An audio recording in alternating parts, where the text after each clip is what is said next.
2 hours before their first-class flight to the Maldives, I'd be sitting in my bank's private office transferring every penny of the $47,000 my daughter Rebecca had in her savings account back into my cancer treatment fund, all because she had secretly borrowed my $52,000 chemotherapy fund for her luxury honeymoon, claiming she deserved this dream wedding after everything our family had been through with my diagnosis.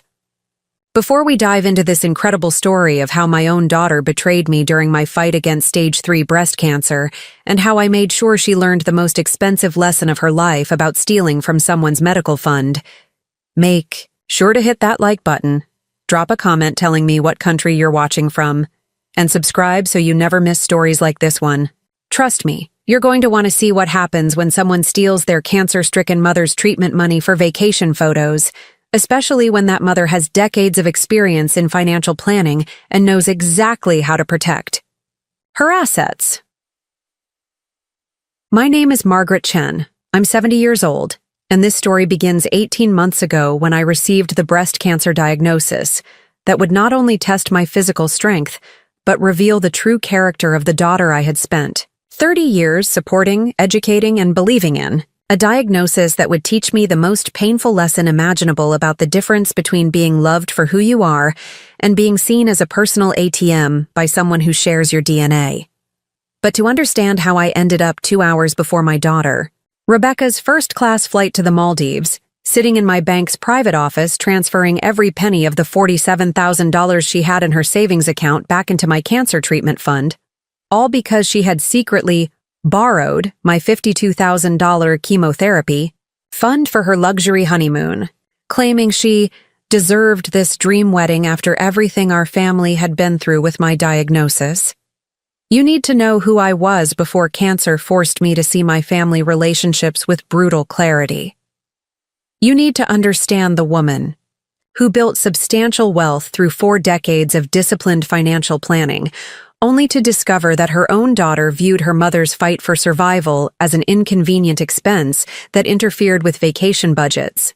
You need to know about the financial expertise that would ultimately allow me to protect my medical resources from family exploitation in ways that Rebecca never saw coming. For 45 years, I was Margaret Chen, certified financial planner, and senior investment advisor at Pacific Wealth Management, one of California's most respected financial planning firms, specializing in retirement security and family wealth preservation. I didn't just manage other people's money. I was a specialist in the exact type of crisis I would eventually face myself, helping families navigate the complex intersection of medical emergencies, family relationships, and financial survival when serious illness threatens to destroy both health and economic stability. My professional expertise was built on understanding a fundamental truth that most people learn too late. Medical emergencies don't just test your physical resilience.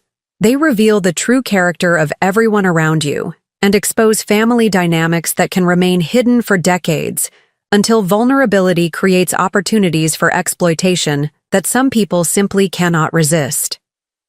Had spent my entire career helping clients protect themselves from the financial devastation that serious illness can create, designing comprehensive strategies that ensured medical crises wouldn't force impossible choices between optimal treatment and economic survival. I specialized in working with women who understood that financial independence wasn't just about retirement comfort. It was about maintaining control and dignity when illness or aging made them potentially vulnerable to family manipulation or exploitation.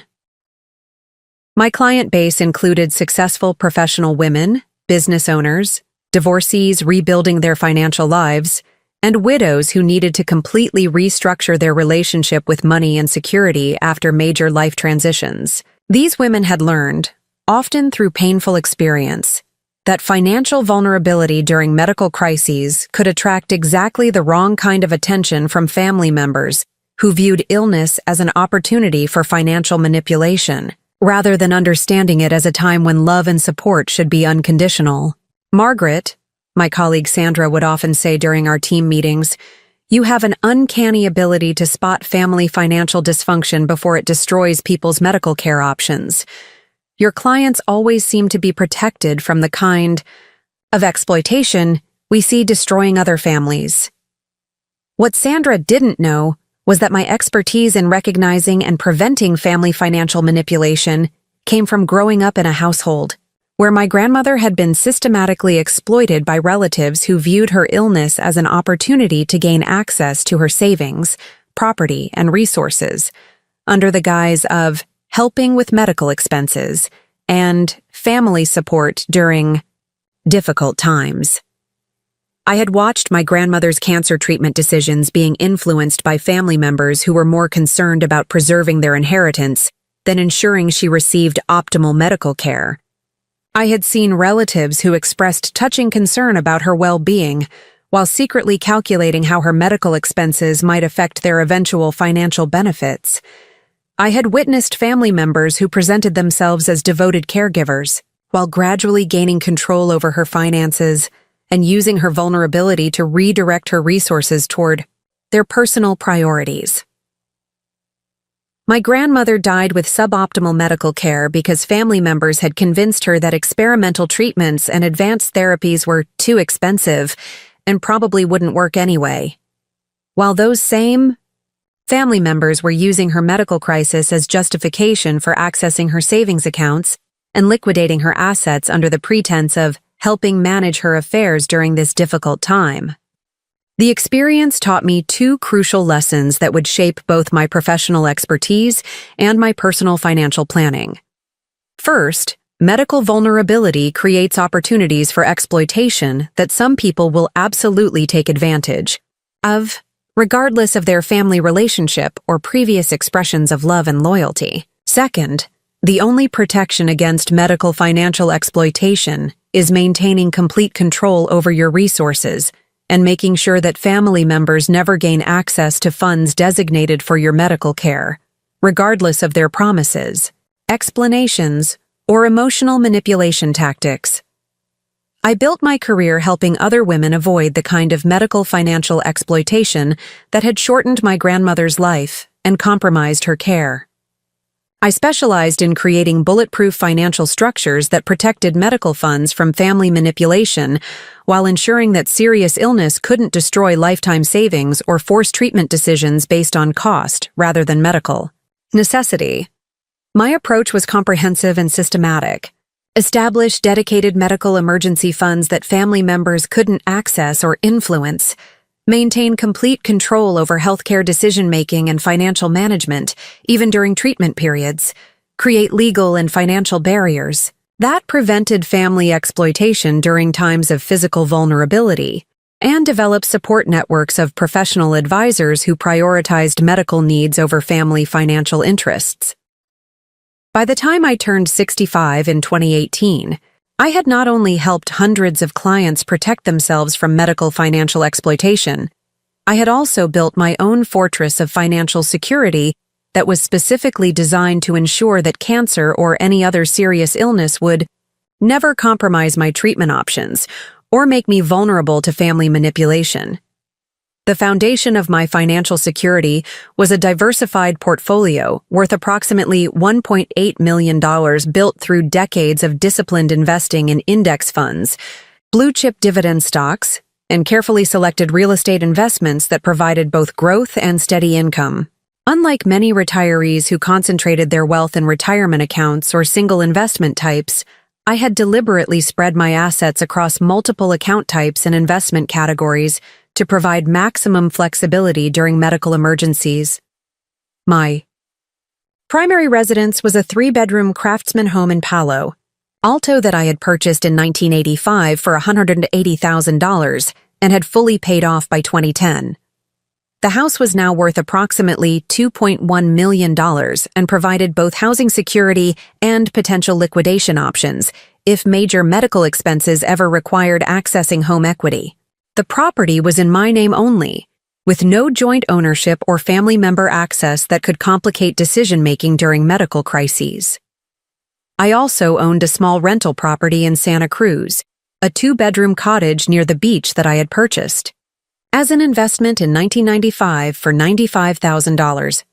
The property was now worth approximately $650,000 and generated $2,800 monthly in rental income while requiring minimal management due to long-term tenants who maintained the property well and paid rent reliably.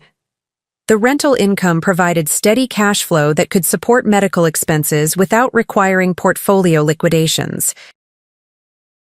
But the centerpiece of my medical protection strategy was something most people never establish, and many financial advisors don't recommend: a dedicated medical emergency fund containing $75,000 in liquid savings specifically earmarked for cancer, treatment, experimental therapies, or other major medical expenses that might not be fully covered by insurance.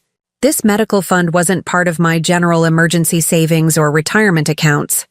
It was a separate, dedicated resource designed to ensure that if I ever faced serious illness, I could afford any treatment that offered hope for survival or improved quality of life, regardless of insurance coverage limitations or experimental therapy costs that traditional healthcare financing might not cover. The medical emergency fund was held in a high-yield savings account at Wells Fargo that earned modest interest while maintaining complete liquidity and accessibility. The account was in my name only, with no joint access, beneficiary designations that could create family complications or investment risks that might reduce availability during medical crises. The funds were immediately accessible through online banking, ATM withdrawals, or wire transfers that could facilitate payments to medical providers, experimental treatment centers, or specialized facilities that might require immediate payment for advanced therapies. I had established the medical fund through systematic contributions over 15 years, adding $5,000 annually from investment dividends and rental income, until reaching the $75,000 target that financial planning research suggested would be sufficient to cover most medical emergency scenarios without compromising retirement security or forcing liquidation of long-term investments during market downturns.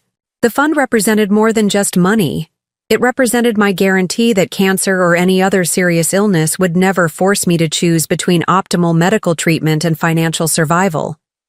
It was my insurance policy against having to make treatment decisions based on cost rather than medical necessity, and my protection against becoming financially dependent on family members whose support might come with conditions, expectations, or hidden agendas. I had seen too many clients forced to refuse experimental treatments, delay necessary procedures, or settle for suboptimal care because they couldn't afford the medical expenses that insurance didn't cover. I had watched families torn apart by disagreements about medical spending, with some members advocating for expensive treatments, while others prioritized preserving inheritance or avoiding financial burden. I had witnessed elderly clients manipulated by family members who used medical expenses as justification for gaining control over assets and decision-making. The medical emergency fund was my guarantee that I would never be in any of those situations. What I never imagined, despite my professional expertise in family financial dysfunction and my decades of experience helping clients protect themselves from medical exploitation, was that the biggest threat to my medical fund wouldn't come from healthcare costs, insurance limitations, or market volatility.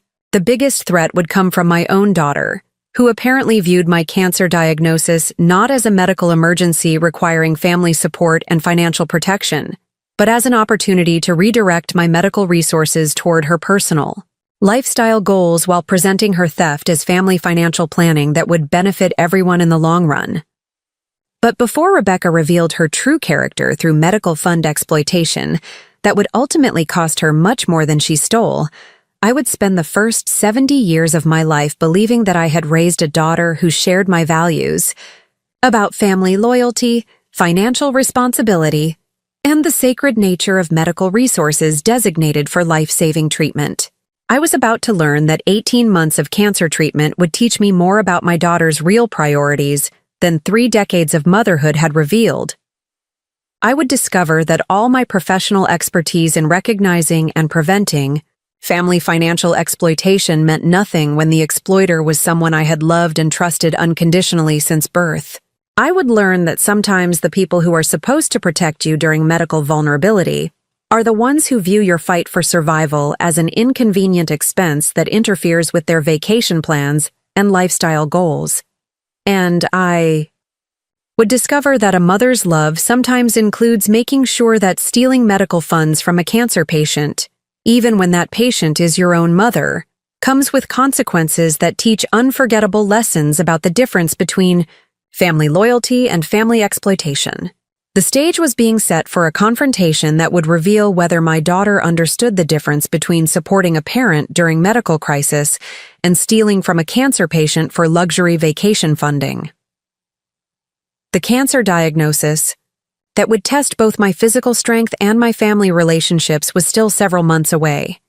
But the foundation for the ultimate betrayal was already being laid through years of enabling behavior and financial generosity that Rebecca had apparently learned to view as entitlement rather than understanding as gifts that required appreciation and reciprocation.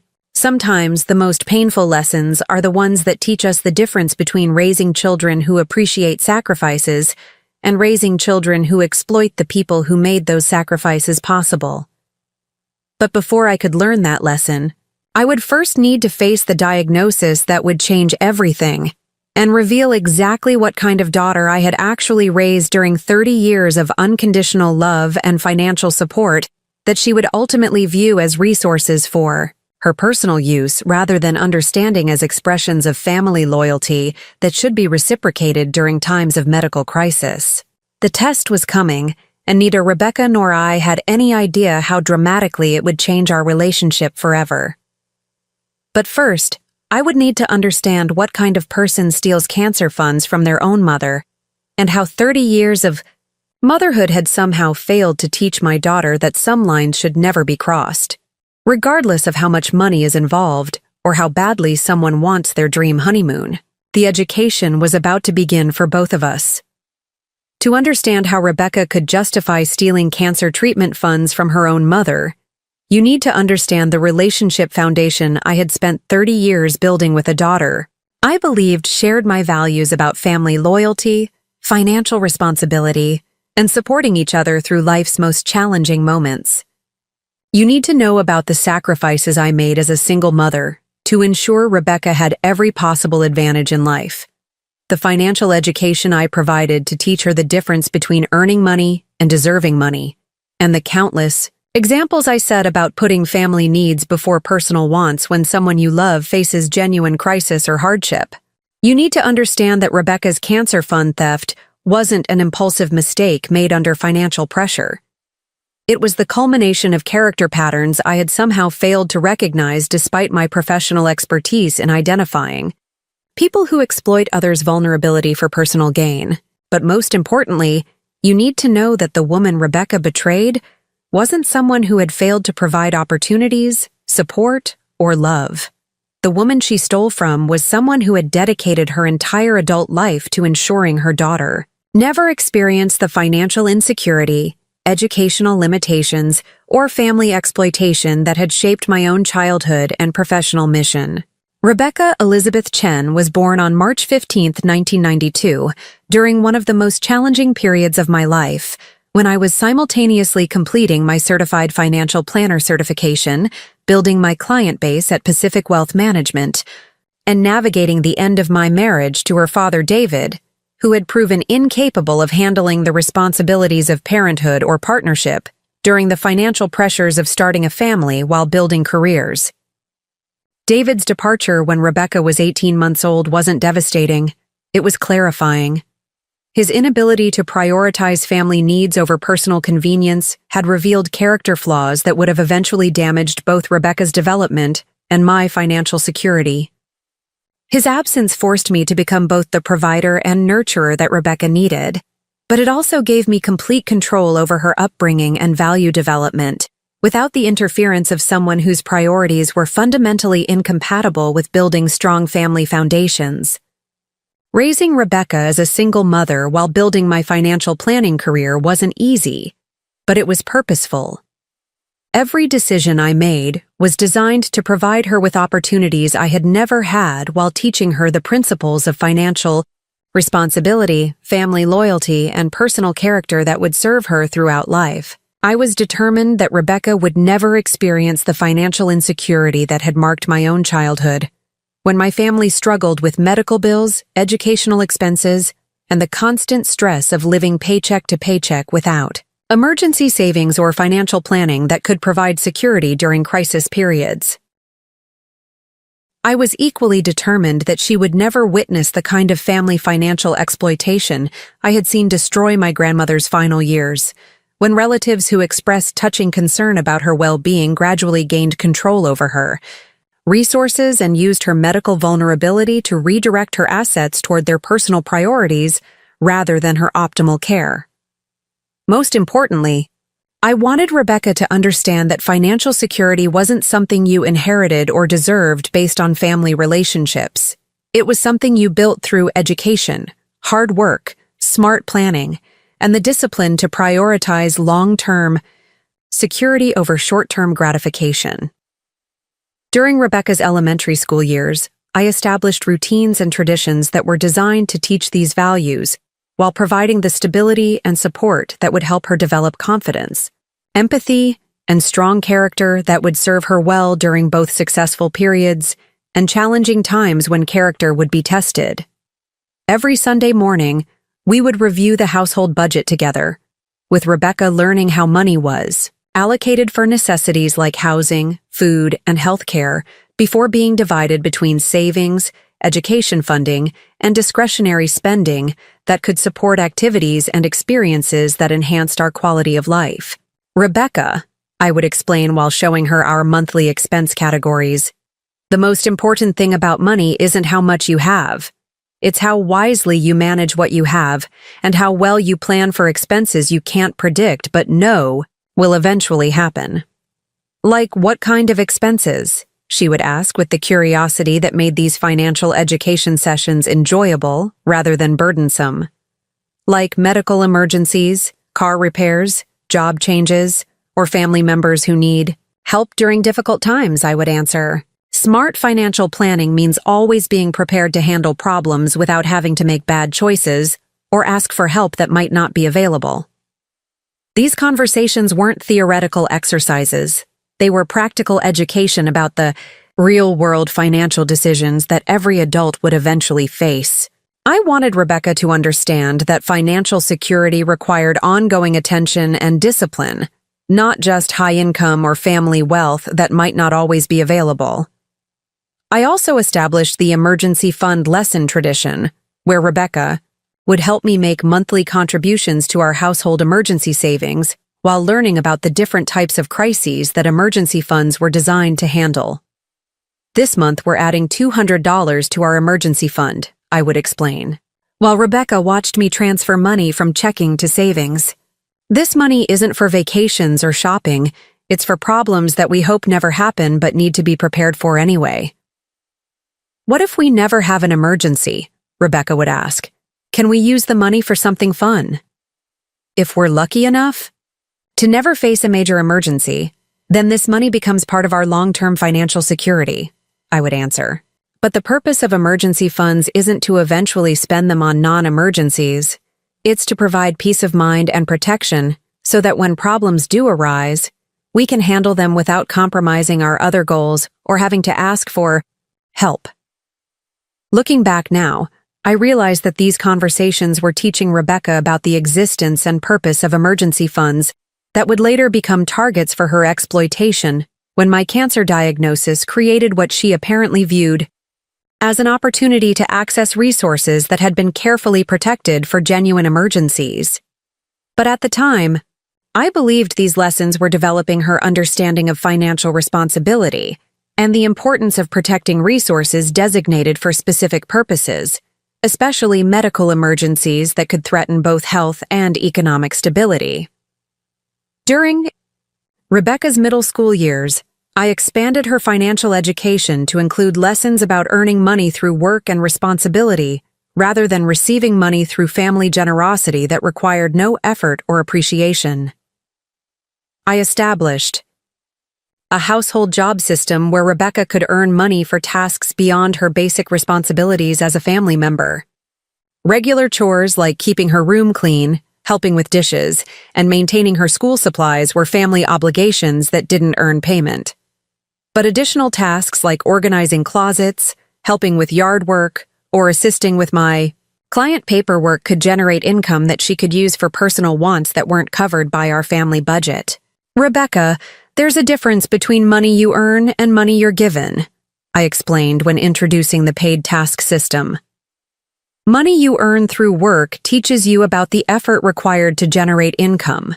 Money you're given teaches you about generosity and family support, but it can also teach you to expect financial benefits without contributing effort or value. So, which kind is better? She asked, while reviewing the list of tasks that could generate earnings. Both kinds have their place in family relationships, I answered. Family members should support each other with generosity when someone faces problems or needs help achieving important goals. But family members should also contribute their own effort and work toward their goals rather than expecting others to provide everything they want without any personal investment.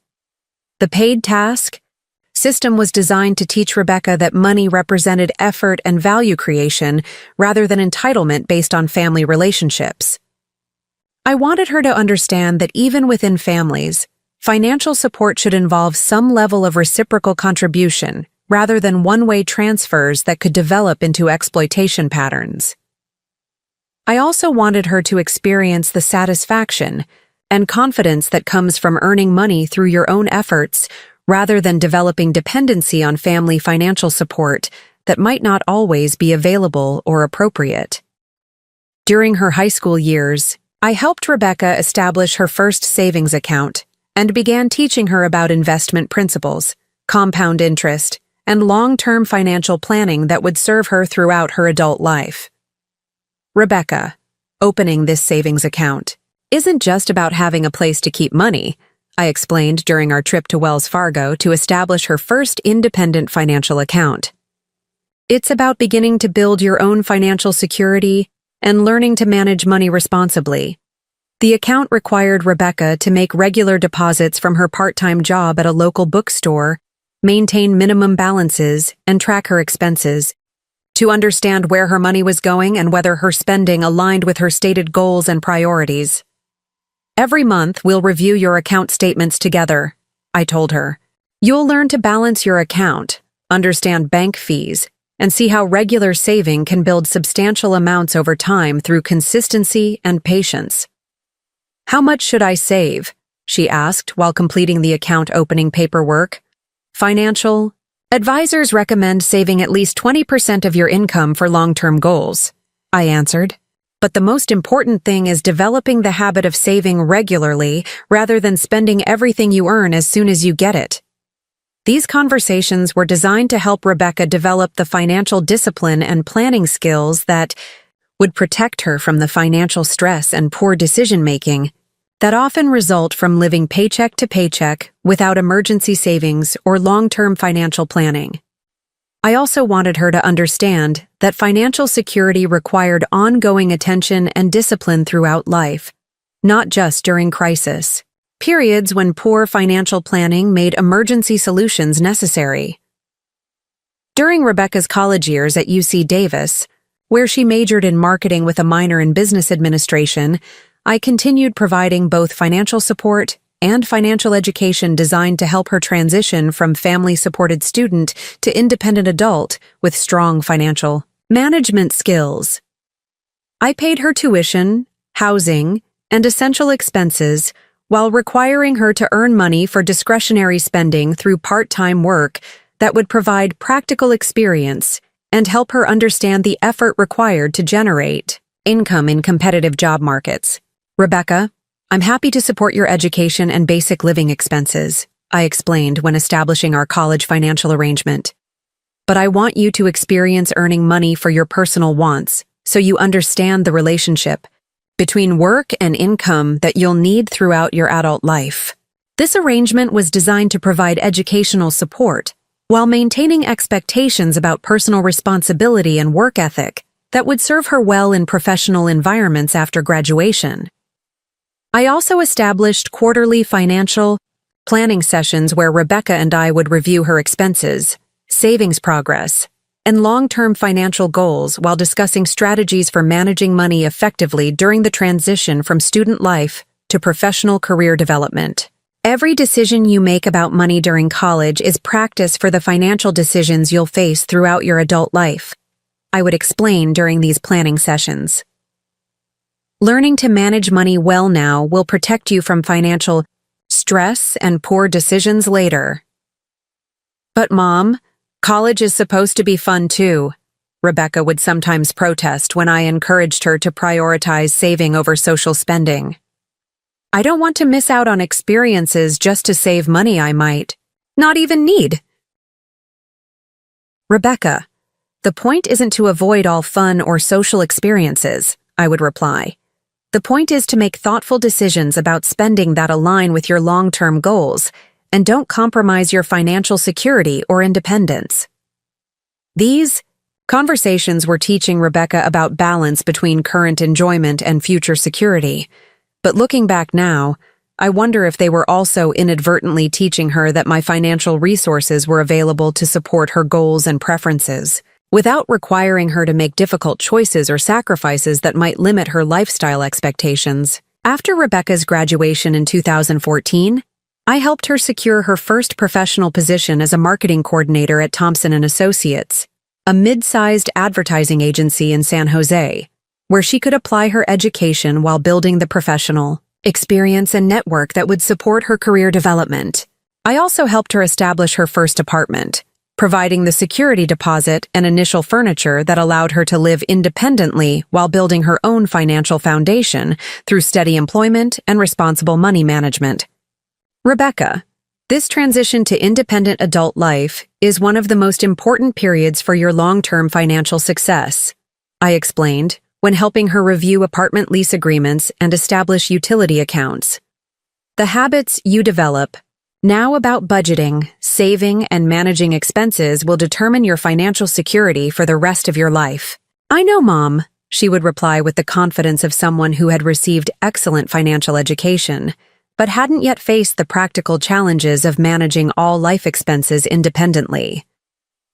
You've taught me everything I need to know about managing money responsibly.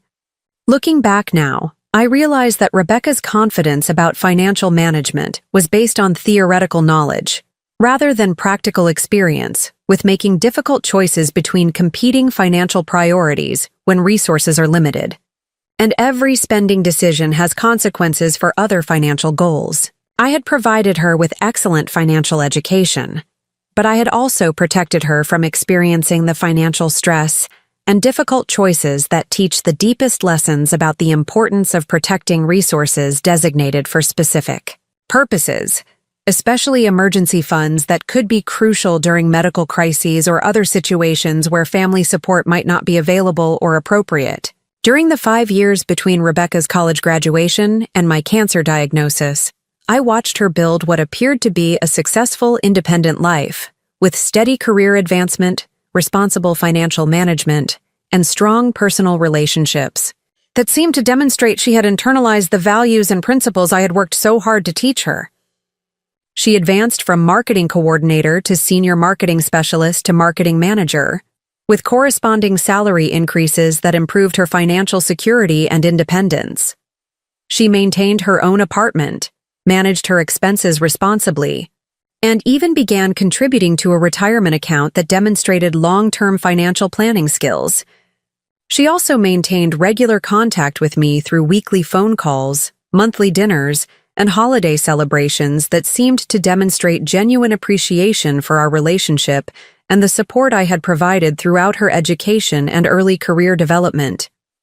Mom, I really appreciate everything you've done to help me get established in my career and adult life, she would say during our regular dinners. I know how much you sacrificed as a single mother, and I want you to know that I don't take your support for granted. These expressions of gratitude seemed genuine and suggested that Rebecca understood the difference between family support that required appreciation and family resources that could be taken for granted or exploited when opportunities arose. I was proud of the woman she was becoming, and confident that the values and principles I had worked so hard to teach her had created a foundation of character that would guide her decisions throughout life, especially during times when integrity and family loyalty would be tested by difficult circumstances or competing priorities. I believed that 30 years of consistent love, support, and value education had created a daughter who would reciprocate family loyalty during times when I might need support, understanding, or protection of resources designated for my medical care and security. I was completely unprepared for the possibility that all my financial education and value teaching had somehow failed to create understanding about the sacred nature of medical emergency funds that should never be touched by family members, regardless of their personal financial goals or lifestyle aspirations. I was about to learn that expertise in recognizing and preventing family financial exploitation meant nothing when the potential exploiter was someone you had loved and trusted unconditionally since birth, someone who had received every possible advantage and education about financial responsibility, but who had apparently learned to view family resources as opportunities for personal benefit, rather than understanding them as expressions of love and security that should be protected and respected. The cancer diagnosis that would test both my physical strength and my family relationships was still several months away, but the foundation for the ultimate betrayal had been established through years of financial generosity and educational investment that Rebecca had apparently learned to view as evidence of my ability to provide financial support for her goals, rather than understanding as sacrifices that required appreciation and reciprocal loyalty during times when I might need family protection and support. Sometimes the most painful discoveries are learning that decades of love and education have somehow failed to teach the most basic lessons about family loyalty, and the difference between supporting each other during genuine crises and exploiting each other's vulnerability for personal gain.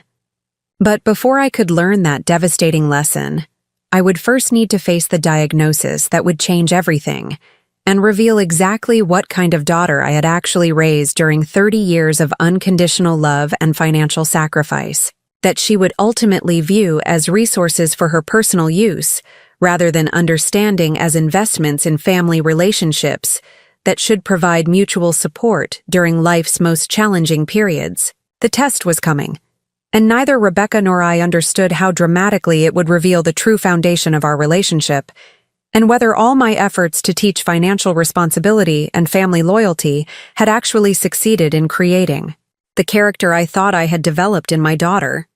But first, the cancer diagnosis would need to arrive and create the vulnerability that would give Rebecca the opportunity to demonstrate whether 30 years of love and education had taught her to protect and support family members during medical crises, or whether she had somehow learned to view my medical needs as obstacles to her personal financial goals and lifestyle aspirations. The education was about to begin for both of us, and the lessons would be more expensive and painful than either of us could have imagined. The phone call that would change everything came on a Tuesday morning in September 2023, 3 days after my annual mammogram appointment with Dr. Patricia Huang at Stanford Medical Center. I was reviewing client portfolios in my home office when the call came through, and Dr. Huang's tone immediately told me this wasn't a routine follow-up about normal test results. "Margaret, I need you to come in as soon as possible to discuss your mammogram results," Dr. Huang said with the careful professionalism that medical professionals use when delivering news that will fundamentally alter someone's life. "We've found some areas of concern that require immediate additional testing and evaluation." "What kind of areas of concern?" I asked, though my professional experience with clients facing medical crises had taught me to recognize the tone that preceded life-changing diagnoses. "There are several suspicious masses in your left breast that weren't present in last year's mammogram," she explained. "We need to schedule you for a biopsy as soon as possible to determine the nature of these masses and develop an appropriate treatment plan." The word masses carried implications that I understood immediately, having helped numerous clients navigate cancer diagnoses and the financial planning challenges that serious illnesses create for families who aren't prepared for the intersection of medical emergencies and economic survival. I scheduled the biopsy for the following Thursday and spent the intervening days managing the strange psychological transition from being someone who helped others prepare for medical crises to being someone who was facing a potential medical crisis that would test every aspect of the financial and emotional preparation I had built throughout my adult life. The irony wasn't lost on me that after decades of helping clients prepare for exactly this type of situation, I was about to discover whether my own preparation was as comprehensive and effective as I had believed it to be. The biopsy results came back the following Tuesday with the diagnosis I had been hoping to avoid, but had spent years preparing to handle. Stage 3 invasive ductal carcinoma, breast cancer that had spread to nearby lymph nodes and would require aggressive treatment, including surgery, chemotherapy, and radiation therapy over a period that could extend for 6 months to a year. Margaret, I want you to know that while this is a serious diagnosis, Stage 3 breast cancer has excellent treatment outcomes when patients receive appropriate care, Dr. Huang explained during our results consultation. We're going to refer you to Dr. Michael Rodriguez, one of Stanford's top oncologists, who will develop a comprehensive treatment plan that maximizes your chances for complete recovery. What does the treatment plan typically involve? I asked, shifting into the analytical mode that had served me well throughout my career when facing complex problems that required systematic solutions.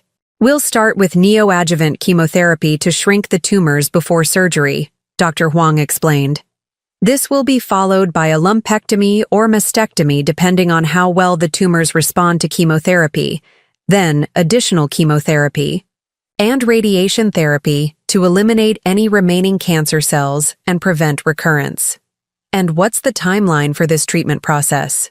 From start to finish, you're looking at approximately 12 to 18 months of active treatment, followed by several years of follow-up care and monitoring, she replied. It's a significant commitment, but the treatment protocols for Stage 3 breast cancer have improved dramatically in recent years. The medical information was manageable. I had expected that a cancer diagnosis would require substantial time commitment and lifestyle adjustments. What I hadn't anticipated was how emotionally challenging it would be to transition from being someone who helped others navigate medical crises to being someone who needed to apply that expertise to my own survival and care planning. That evening, I called Rebecca to inform her about the diagnosis and discuss how my treatment plan might affect our family relationships and the support systems I would need during the most challenging medical period of my life. Rebecca, I need to share some important medical news with you, I began, choosing my words carefully to communicate the seriousness of the situation without creating unnecessary panic or anxiety. What's wrong, Mom? She asked with immediate concern in her voice. Are you okay? I've been diagnosed with breast cancer, I said directly. It's Stage 3, which means it's serious and will require aggressive treatment, but my doctors are confident that with proper care, the prognosis is very good. The silence that followed lasted several seconds before Rebecca responded with what seemed like genuine shock and concern. Mom, oh my God, how serious is it? What does Stage 3 mean exactly? It means the cancer has spread to nearby lymph nodes, so I'll need chemotherapy, surgery, and radiation therapy over the next 12 to 18 months, I explained. It's going to be challenging, but I have excellent medical insurance and substantial savings set aside specifically for medical emergencies like this. What can I do to help? Rebecca asked immediately. Do you need me to come to appointments with you? Help manage your schedule? Whatever you need, Mom, I'm here for you.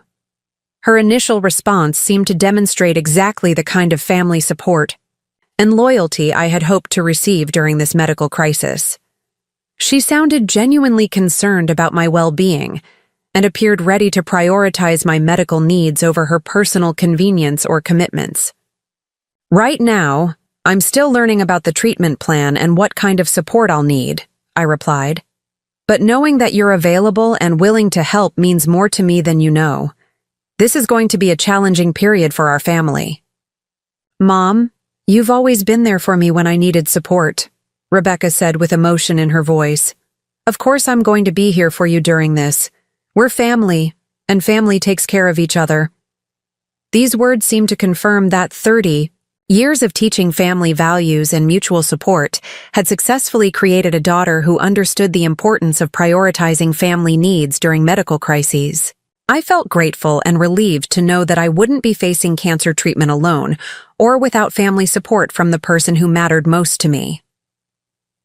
Over the following weeks, as I began the process of meeting with oncologists, developing treatment plans, and preparing for the lifestyle changes that cancer treatment would require, Rebecca maintained consistent contact and seemed genuinely invested in understanding my medical situation and treatment requirements. She attended my first oncology consultation with Dr. Rodriguez, asked thoughtful questions about treatment protocols and side effects, and took detailed notes about appointment schedules and medication requirements that suggested she was prepared to be actively involved in supporting my care. "Dr. Rodriguez, what should I know about supporting my mother during chemotherapy?" Rebecca asked during our consultation. "What kind of help will she need, and how can I make sure she's getting the best possible care?" "Family support is crucial. During cancer treatment," Dr. Rodriguez replied. "Patients often need help with transportation to appointments, meal preparation during periods when treatment affects appetite, and emotional support during the challenging phases of chemotherapy and recovery. I work in marketing, so my schedule is fairly flexible," Rebecca offered. "I can arrange to be available for appointments and whatever practical help she needs." This level of engagement and commitment seemed to demonstrate that Rebecca understood the seriousness of my diagnosis and was prepared to make the personal sacrifices that family medical support requires. I felt confident that I would have the family foundation I needed to focus entirely on treatment and recovery, without worrying about practical details or emotional isolation during the most challenging period of my life. The financial planning aspects of cancer treatment were straightforward due to the comprehensive medical emergency preparation I had implemented throughout my career. My health insurance through Pacific Wealth Management was excellent and would cover the majority of treatment costs, while my $75,000 medical emergency fund would handle deductibles, co-payments, experimental treatments, and any additional expenses that might arise during the treatment process. I scheduled a meeting with my financial advisor, Robert Chen, no relation, to review my medical emergency fund and ensure that I had optimal liquidity and access arrangements for treatment-related expenses that might require immediate payment. "Margaret, your medical emergency planning is exemplary," Robert observed, while reviewing my account structures and emergency fund arrangements. "The $75,000 fund should be more than sufficient for cancer treatment expenses, and your overall portfolio can support any additional costs without compromising your long-term financial security. I want to make sure I can access these funds immediately if treatment requires experimental therapies or specialized care that might not be covered by insurance," I explained. "I've seen too many clients forced to make treatment decisions based on cost rather than medical necessity." "Your emergency fund is structured for maximum liquidity," Robert confirmed. "You can access any amount immediately through online banking or wire transfers, and the funds are earning competitive interest while maintaining complete availability." The financial preparation gave me confidence that money would never be a factor in my treatment decisions, allowing me to focus entirely on medical care and recovery without the financial stress that often complicates cancer treatment for families who haven't adequately prepared for medical emergencies. During my first chemotherapy cycle in November 2023, Rebecca demonstrated what appeared to be genuine family commitment by rearranging her work schedule to accompany me to treatment appointments and provide practical support during the periods when treatment side effects made independent activities challenging. "Mom, I've talked to my manager about adjusting my schedule during your treatment periods," she announced during one of our planning conversations. "I can work remotely on chemotherapy days and be available to drive you to appointments and help with anything you need afterward." The chemotherapy process was physically demanding but manageable, with side effects including fatigue, nausea, and temporary hair loss that were unpleasant but consistent with what Dr. Rodriguez had prepared me to expect. More importantly, the treatment was showing positive results, with tumor shrinkage that indicated the chemotherapy protocol was effective and that surgery would likely be successful. Rebecca's support during this period seemed consistent and genuine. She would arrive at my house early on treatment days to drive me to Stanford Medical Center, wait during the several hours that chemotherapy infusions required, and then drive me home and help prepare meals or manage household tasks during the days when treatment side effects made normal activities difficult. "How are you feeling today, Mom?" she would ask, with apparent concern while helping me settle in for post-treatment recovery. "Do you need anything for nausea? Should I prepare some of that ginger tea that seemed to help last time?" This level of attentiveness and practical support reinforced my belief that Rebecca had internalized the family values I had worked so hard to teach her, and that she understood the importance of prioritizing family medical needs over personal convenience or competing commitments. I also began sharing more detailed information about my financial planning and medical emergency fund with Rebecca, both to ensure she understood the resources available for my care and to continue her education about the financial planning strategies that provide security during medical crises. "Rebecca, I want you to understand how I've structured my finances to handle medical expenses," I explained during one of our treatment day conversations. "I have $75,000 set aside specifically for cancer treatment costs that aren't covered by insurance." "That's incredible planning, Mom," she replied with what seemed like genuine admiration.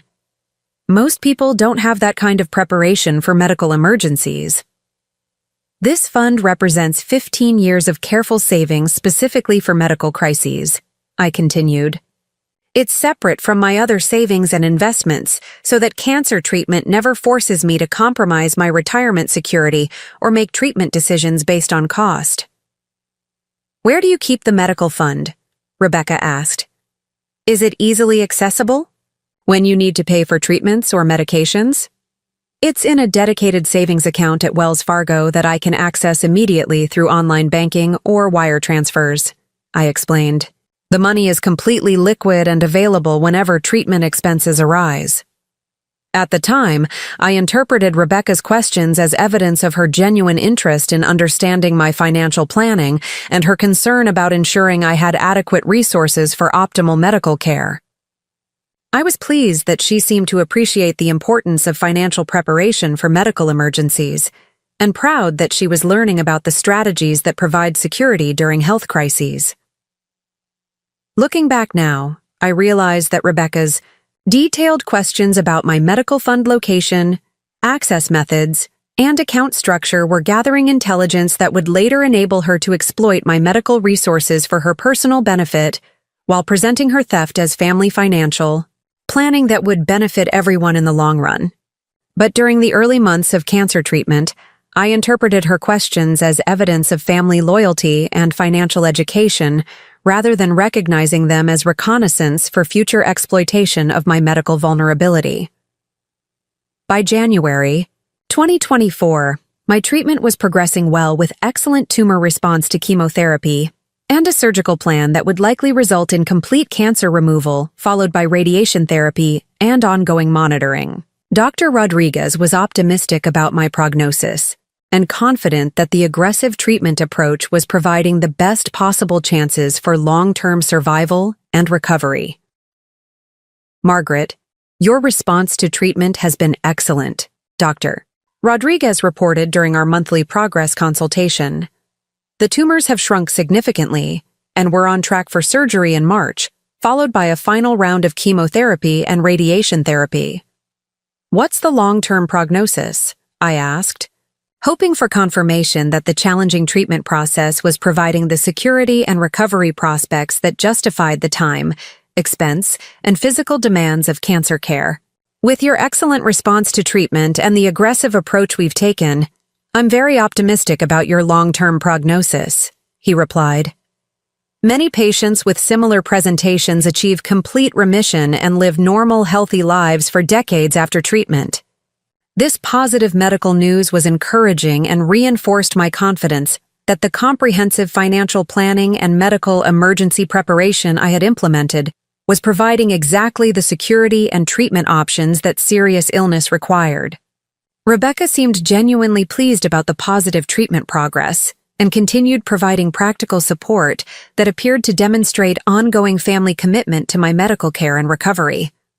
"Mom, I'm so relieved that the treatment is working well," she said after accompanying me to the consultation where Dr. Rodriguez shared the positive progress report.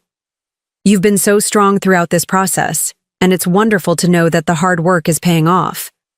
I couldn't have managed this without your support," I replied with genuine gratitude for the family loyalty she had demonstrated during the most challenging period of my life. "Having you available for appointments and practical help has made this so much easier." "That's what family is for," Rebecca responded with apparent sincerity.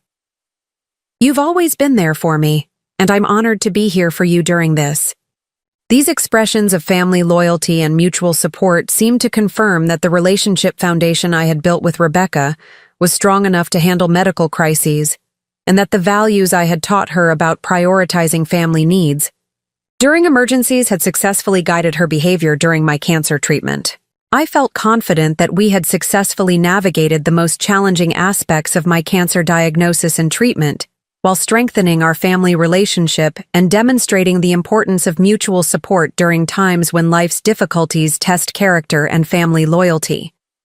What I didn't realize was that Rebecca's consistent support and apparent family commitment were strategic investments designed to establish trust and access to my financial resources before beginning the exploitation phase that would ultimately reveal her true character and priorities when my medical vulnerability created opportunities for personal benefit that she apparently couldn't resist.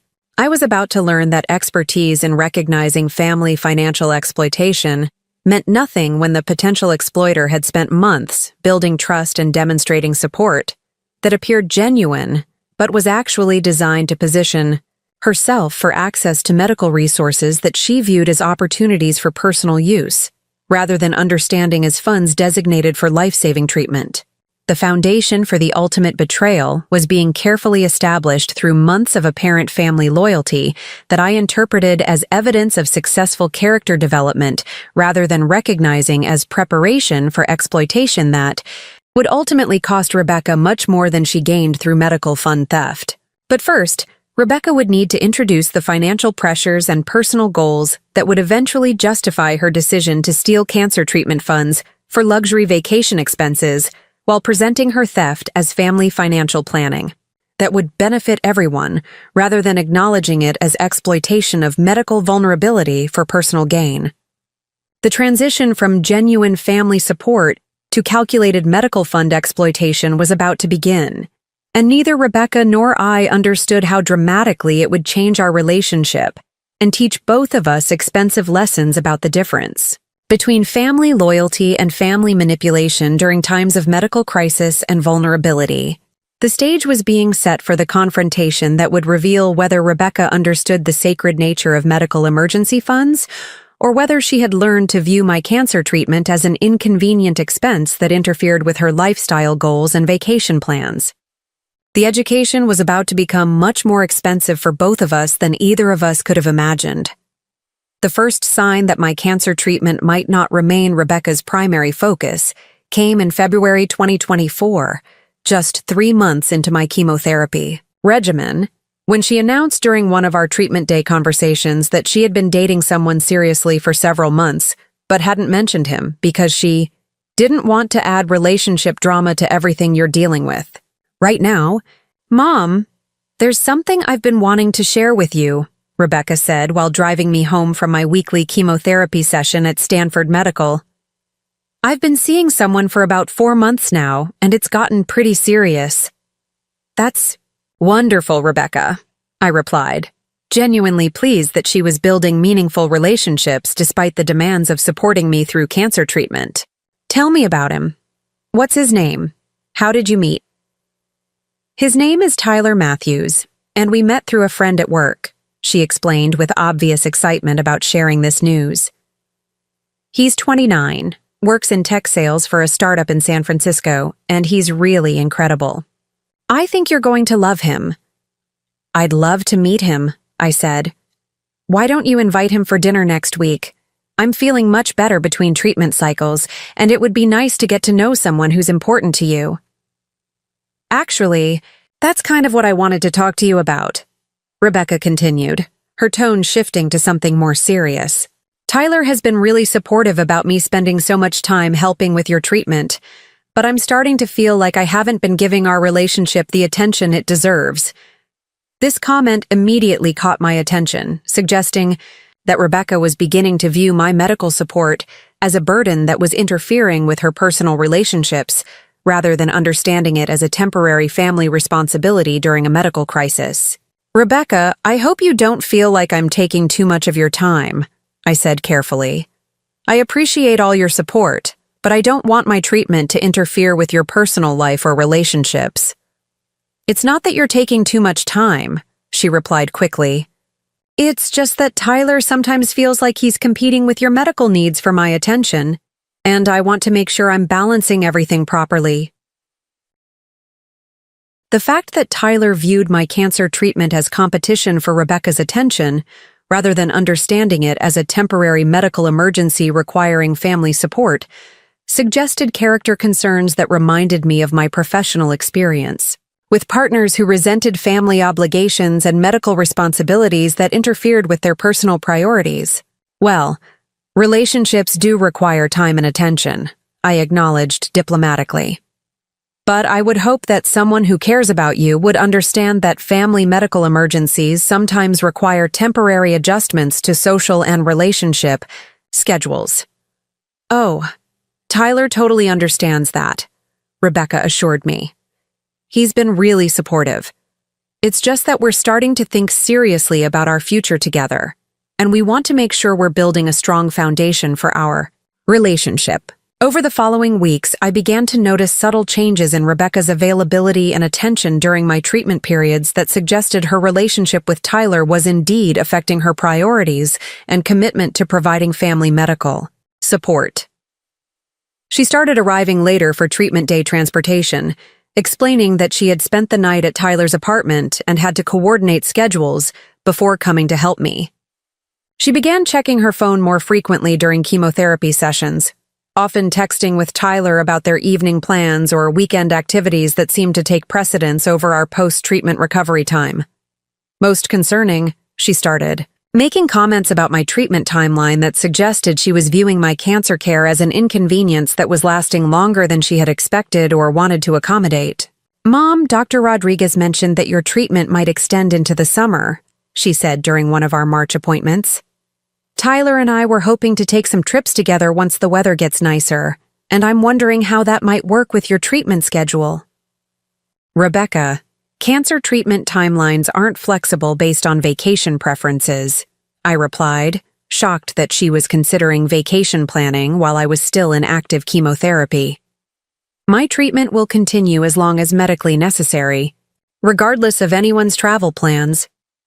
I know that, she said defensively. I'm just trying to plan ahead and balance my responsibilities. You've always taught me the importance of planning and organization. But the planning she was describing wasn't about organizing her schedule to accommodate my medical needs. It was about determining when my medical needs would stop interfering with her personal preferences and relationship priorities. In early March, Rebecca announced that Tyler would be joining us for Sunday dinner, so I could meet him and they could share some exciting news about their relationship development that would affect our family's future planning. Tyler Matthews turned out to be a presentable 29-year-old with the kind of superficial charm and confidence that often appealed to young women, but reminded me of the entitled attitudes I had observed in people who prioritized personal gratification over family responsibilities and long-term character development. Mrs. Chen, it's wonderful to finally meet you, Tyler said with practiced social skills during our introduction. Rebecca talks about you constantly, and I've been so impressed by how strong you've been during your treatment. Thank you, Tyler, I replied politely. Rebecca has mentioned that you've been supportive of her helping with my medical care. I appreciate your understanding that family medical emergencies sometimes require temporary adjustments to relationship schedules. Absolutely, Tyler agreed readily. Family comes first, especially during health crises. I totally support Rebecca being there for you during this challenging time. His words seemed appropriate, but his tone suggested the kind of careful diplomacy that people use when saying what they think others want to hear, rather than expressing genuine feelings or long-term commitment to supporting family medical responsibilities. During dinner, Tyler's conversation revealed character patterns that concerned me based on my professional experience with people who viewed family medical crises as obstacles to their personal goals, rather than understanding them as opportunities to demonstrate loyalty and character during challenging times. He talked extensively about his career advancement goals, his income potential in tech sales, and his expectations for lifestyle improvements that would result from professional success and strategic relationship choices. He mentioned expensive hobbies including skiing, golf, and travel that required substantial discretionary income and time commitments that could conflict with family medical responsibilities. Most tellingly, he seemed uncomfortable when the conversation turned to my cancer treatment progress and avoided asking specific questions about my medical situation or recovery timeline that would demonstrate genuine interest in my well-being or understanding of what Rebecca and I had been dealing with during the previous months. So, Mrs. Chen, Rebecca mentioned that your treatment is going really well, Tyler said in a tone that suggested he was fulfilling a social obligation rather than expressing genuine interest. That must be such a relief for your family. Yes, the doctors are optimistic about my prognosis, I replied, but I still have several months of treatment ahead, including surgery and radiation therapy, so we're taking things one step at a time. That's great that it's going so well, Tyler responded without asking any follow-up questions about my treatment plan, recovery timeline, or how the family was managing the practical and emotional challenges of cancer care.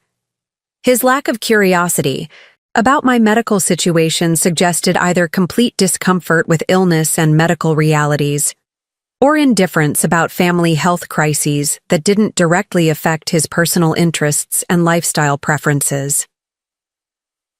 Halfway through dinner, Rebecca and Tyler exchanged looks that indicated they were ready to share their exciting news that would affect our family's future planning. Mom, Tyler and I have something wonderful to tell you, Rebecca announced with obvious excitement. We've decided to get engaged. Tyler produced a ring box and opened it to reveal what appeared to be an expensive diamond engagement ring that represented a substantial financial investment for someone working in tech sales for a startup company. Congratulations, I said, managing to express appropriate pleasure while processing concerns about the timing of this announcement and the implications for my ongoing medical care and family support needs. When are you thinking about getting married?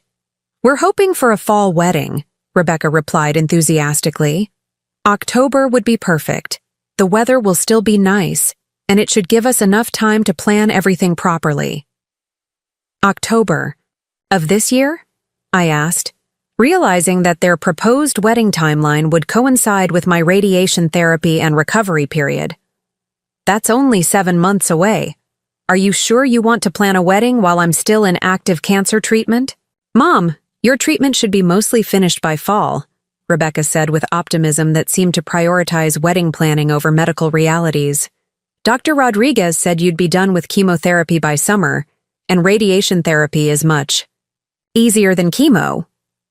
Rebecca, radiation therapy is still active cancer treatment that can cause fatigue and require ongoing medical monitoring, I explained.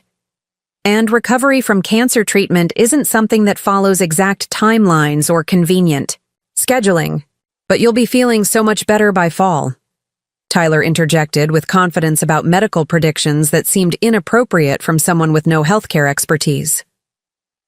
And having a positive family celebration like a wedding might actually be good for your recovery and healing process. The suggestion that their wedding would somehow benefit my cancer recovery revealed a concerning level of self-centeredness and misunderstanding about medical treatment realities that reminded me of people who rationalized selfish decisions as being beneficial for others. Over the following weeks, Rebecca's conversation increasingly focused on wedding planning details, venue selection, and budget considerations that seemed to be taking priority over my ongoing medical care and treatment. Support needs. Mom, Tyler, and I looked at the most amazing venue last weekend, she would say during treatment day drives, launching into detailed descriptions of reception locations, catering options, and decoration possibilities that dominated our conversation. Time instead of focusing on my medical situation and recovery progress. We found this beautiful winery in Napa that would be perfect for an October wedding, she continued with enthusiasm that overshadowed her previous attentiveness to my medical needs.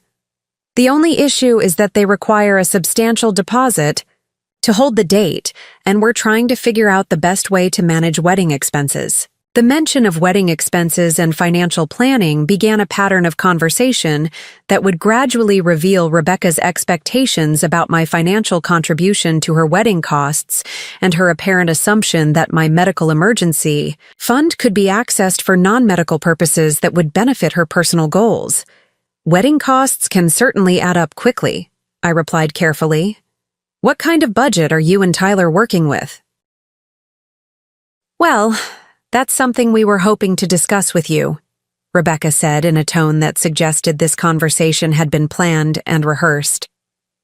Tyler and I want to have a really beautiful wedding that reflects our love and commitment, but we also want to be financially responsible about it. That sounds like a wise approach, I agreed. What specifically did you want to discuss? We were wondering if you might be able to help with some of the wedding expenses, she said directly. Not as a loan, but as a wedding gift that would help us start our marriage with a really special celebration and without debt that could strain our relationship. The request for wedding funding wasn't entirely surprising.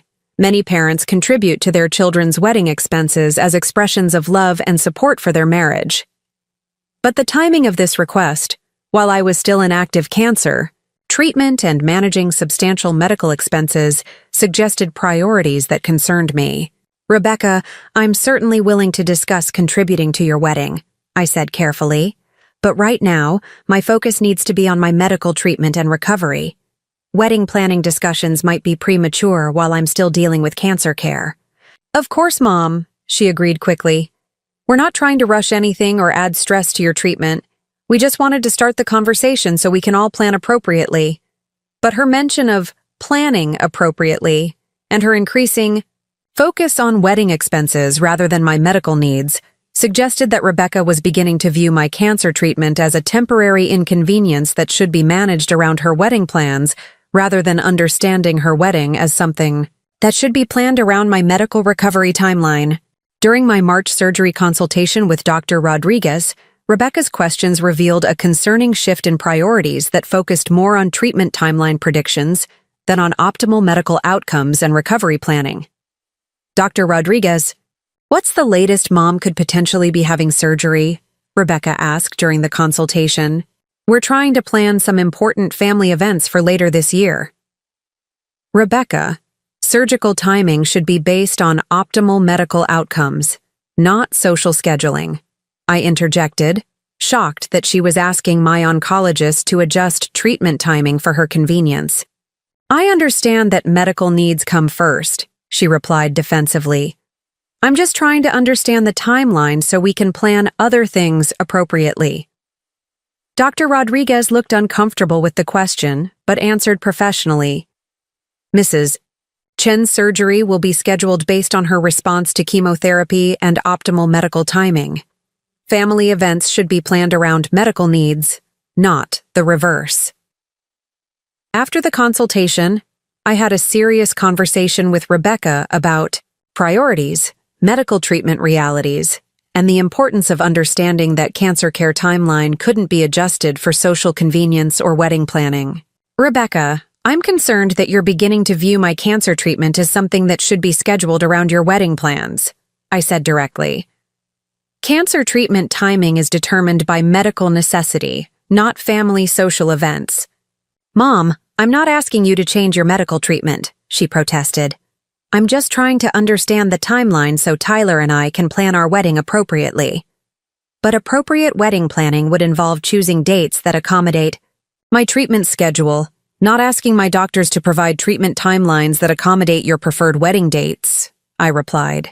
I understand that, Rebecca said, though her tone suggested frustration rather than genuine acceptance of medical priorities.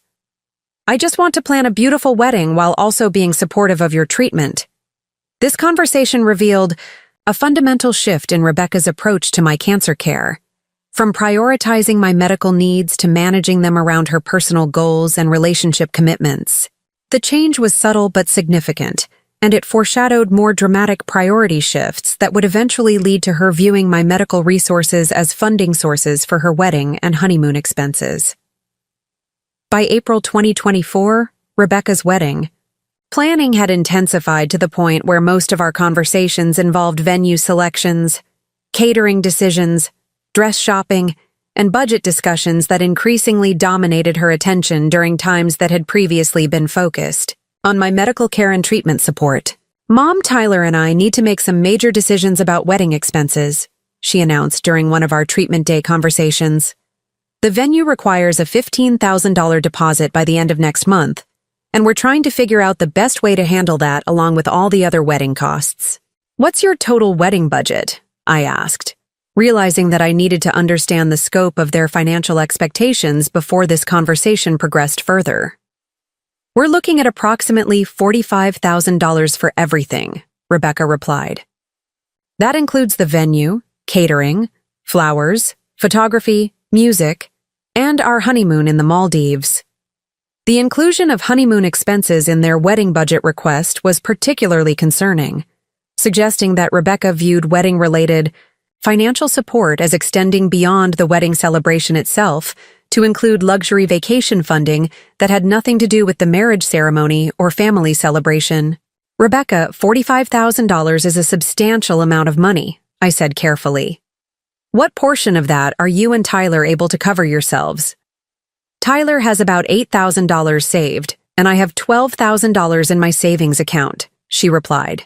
So we can cover about $20,000, but we were hoping you might be able to help with the remaining $25,000 as a wedding gift. The request for $25,000 in wedding funding represented exactly 1/3 of my medical emergency fund, and the timing of this request while I was still in active cancer treatment revealed priorities that fundamentally conflicted with family, medical support, and financial protection during health crises. Rebecca, $25,000 is a very significant financial request, I said slowly. And the timing concerns me since I'm still dealing with cancer treatment expenses and need to protect my medical emergency funds for ongoing and future healthcare costs. But Mom, your insurance is covering most of your treatment costs, she replied with apparent confidence about my medical finances.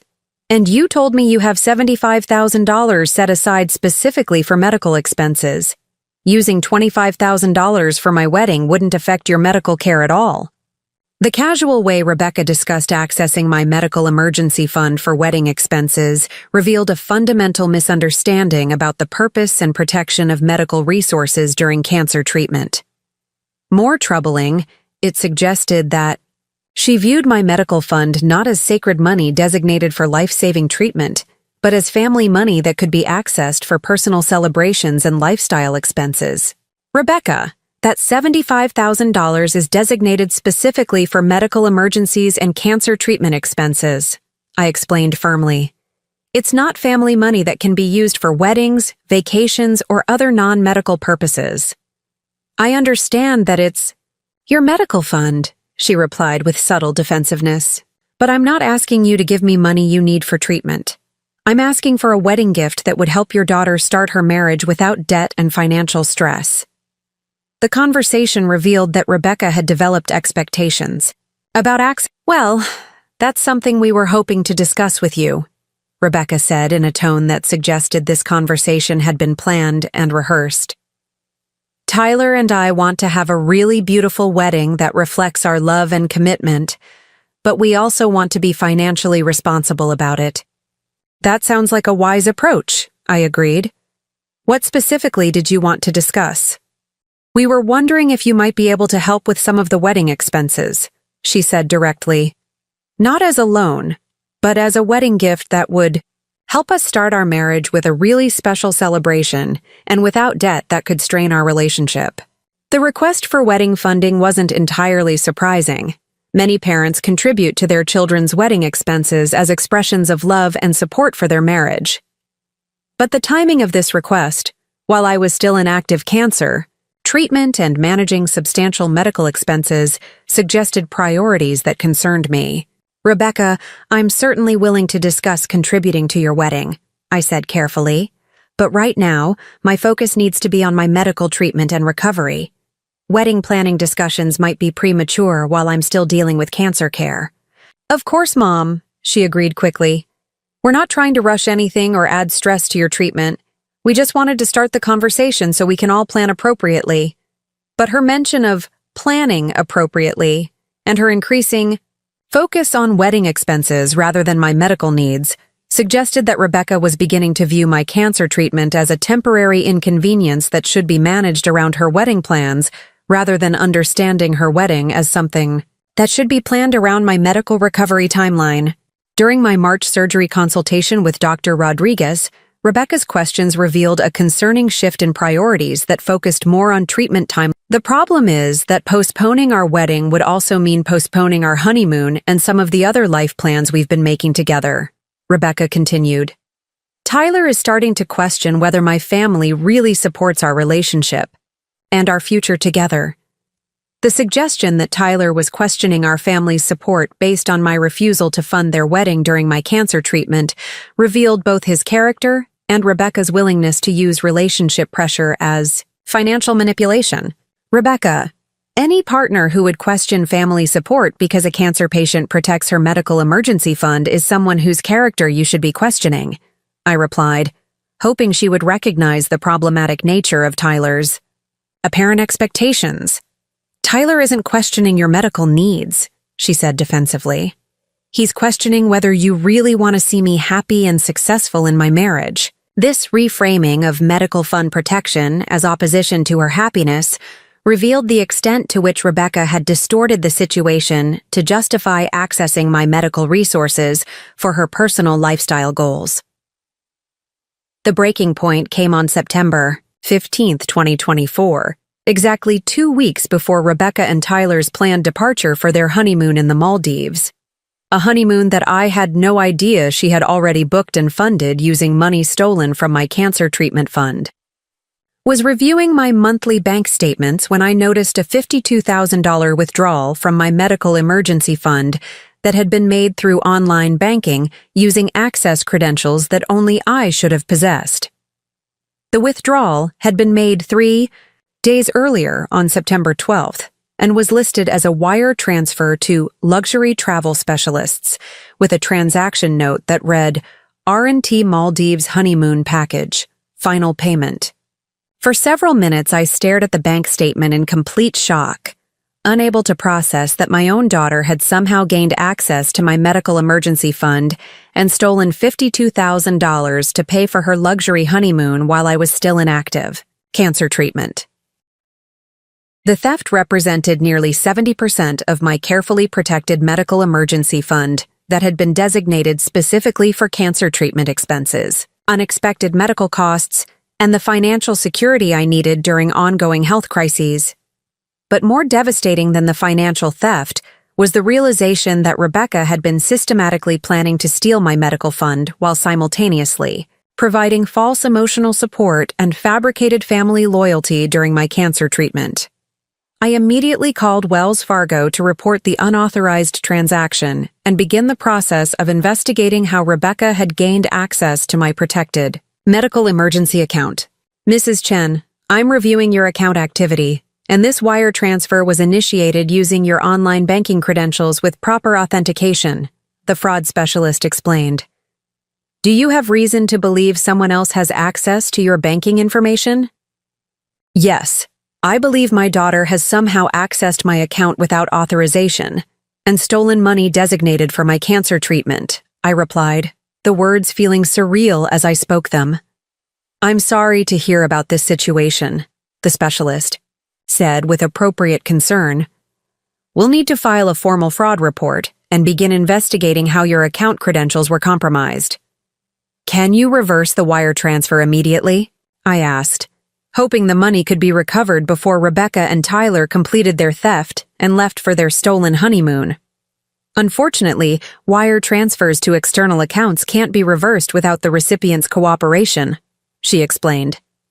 But we can freeze your account to prevent additional unauthorized transactions and begin the fraud investigation process. The investigation revealed that Rebecca had gained access to my online banking through a combination of observing my login process during medical appointments when I had checked account balances on my phone, and using personal information she had gathered during years of family financial discussions to answer security questions and reset password credentials. The theft had been carefully planned and executed over several months, with Rebecca gradually gathering the information she needed to access my medical emergency fund while maintaining the appearance of supportive family care during my cancer treatment.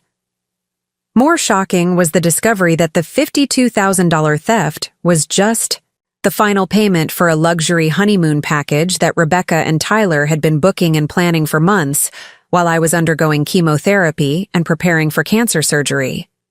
The luxury travel specialist's transaction was for a 2-week honeymoon package at the Conrad Maldives Rangali Island Resort, featuring overwater villas, private beach access, spa treatments, and premium dining experiences that represented the kind of luxury vacation most people save for years to afford.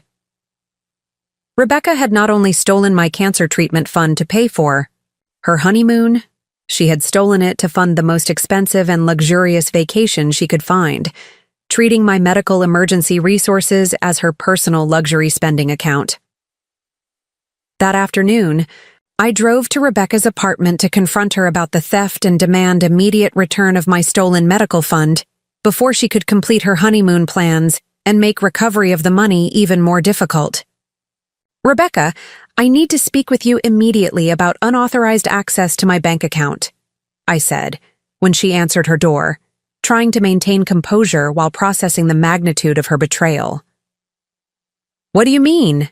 She asked, with false confusion, though her expression revealed that she knew exactly what I was referring to.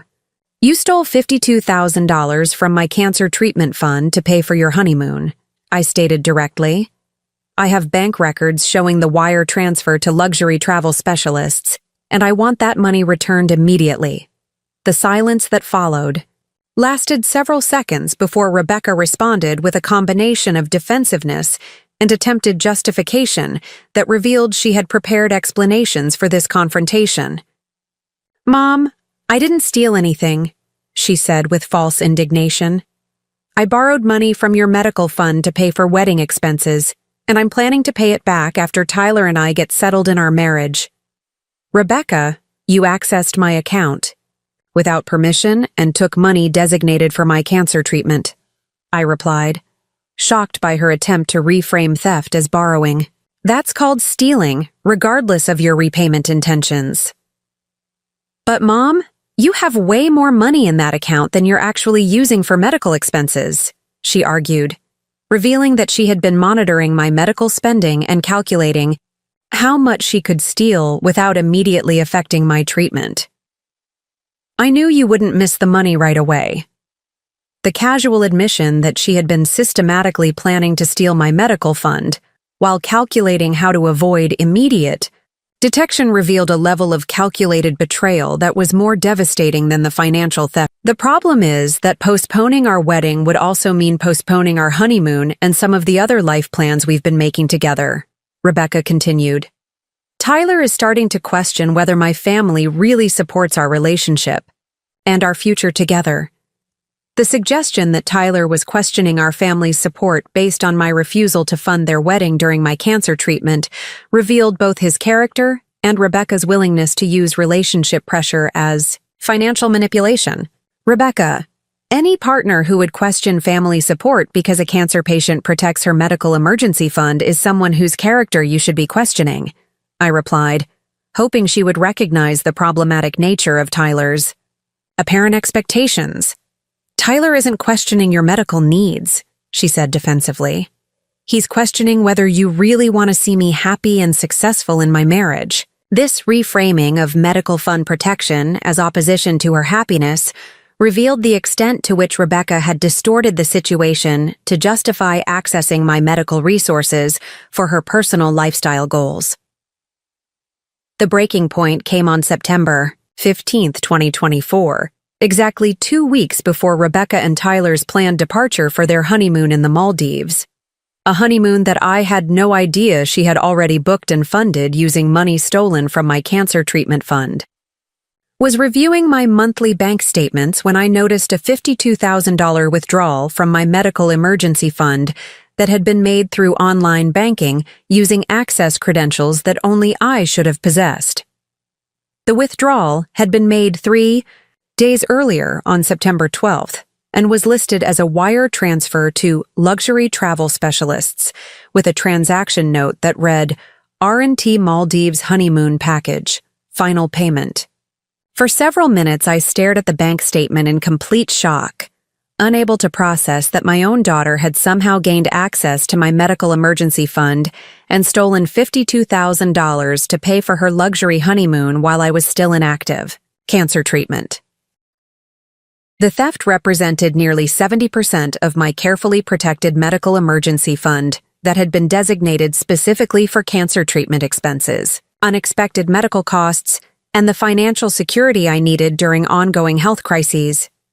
But more devastating than the financial theft was the realization that Rebecca had been systematically planning to steal my medical fund while simultaneously providing false emotional support and fabricated family loyalty during my cancer treatment. I immediately called Wells Fargo to report the unauthorized transaction and begin the process of investigating how Rebecca had— Mom, I'm really disappointed that you don't seem to understand how important this wedding is to Tyler and me, Rebecca said during our next conversation about wedding funding, her tone shifting to something colder and more manipulative than I had ever heard from her before. I thought family was supposed to support each other during major life events. Rebecca, family is supposed to support each other during medical emergencies too, I replied, shocked by her attempt to reframe my cancer treatment as less important than her wedding celebration. I'm still in active cancer treatment and protecting my medical resources should be the priority right now. But you're doing so well with treatment, she argued with confidence that seemed inappropriate given the ongoing nature of cancer care. Dr. Rodriguez said the tumors are shrinking, so using some of your medical fund for my wedding wouldn't affect your treatment at all.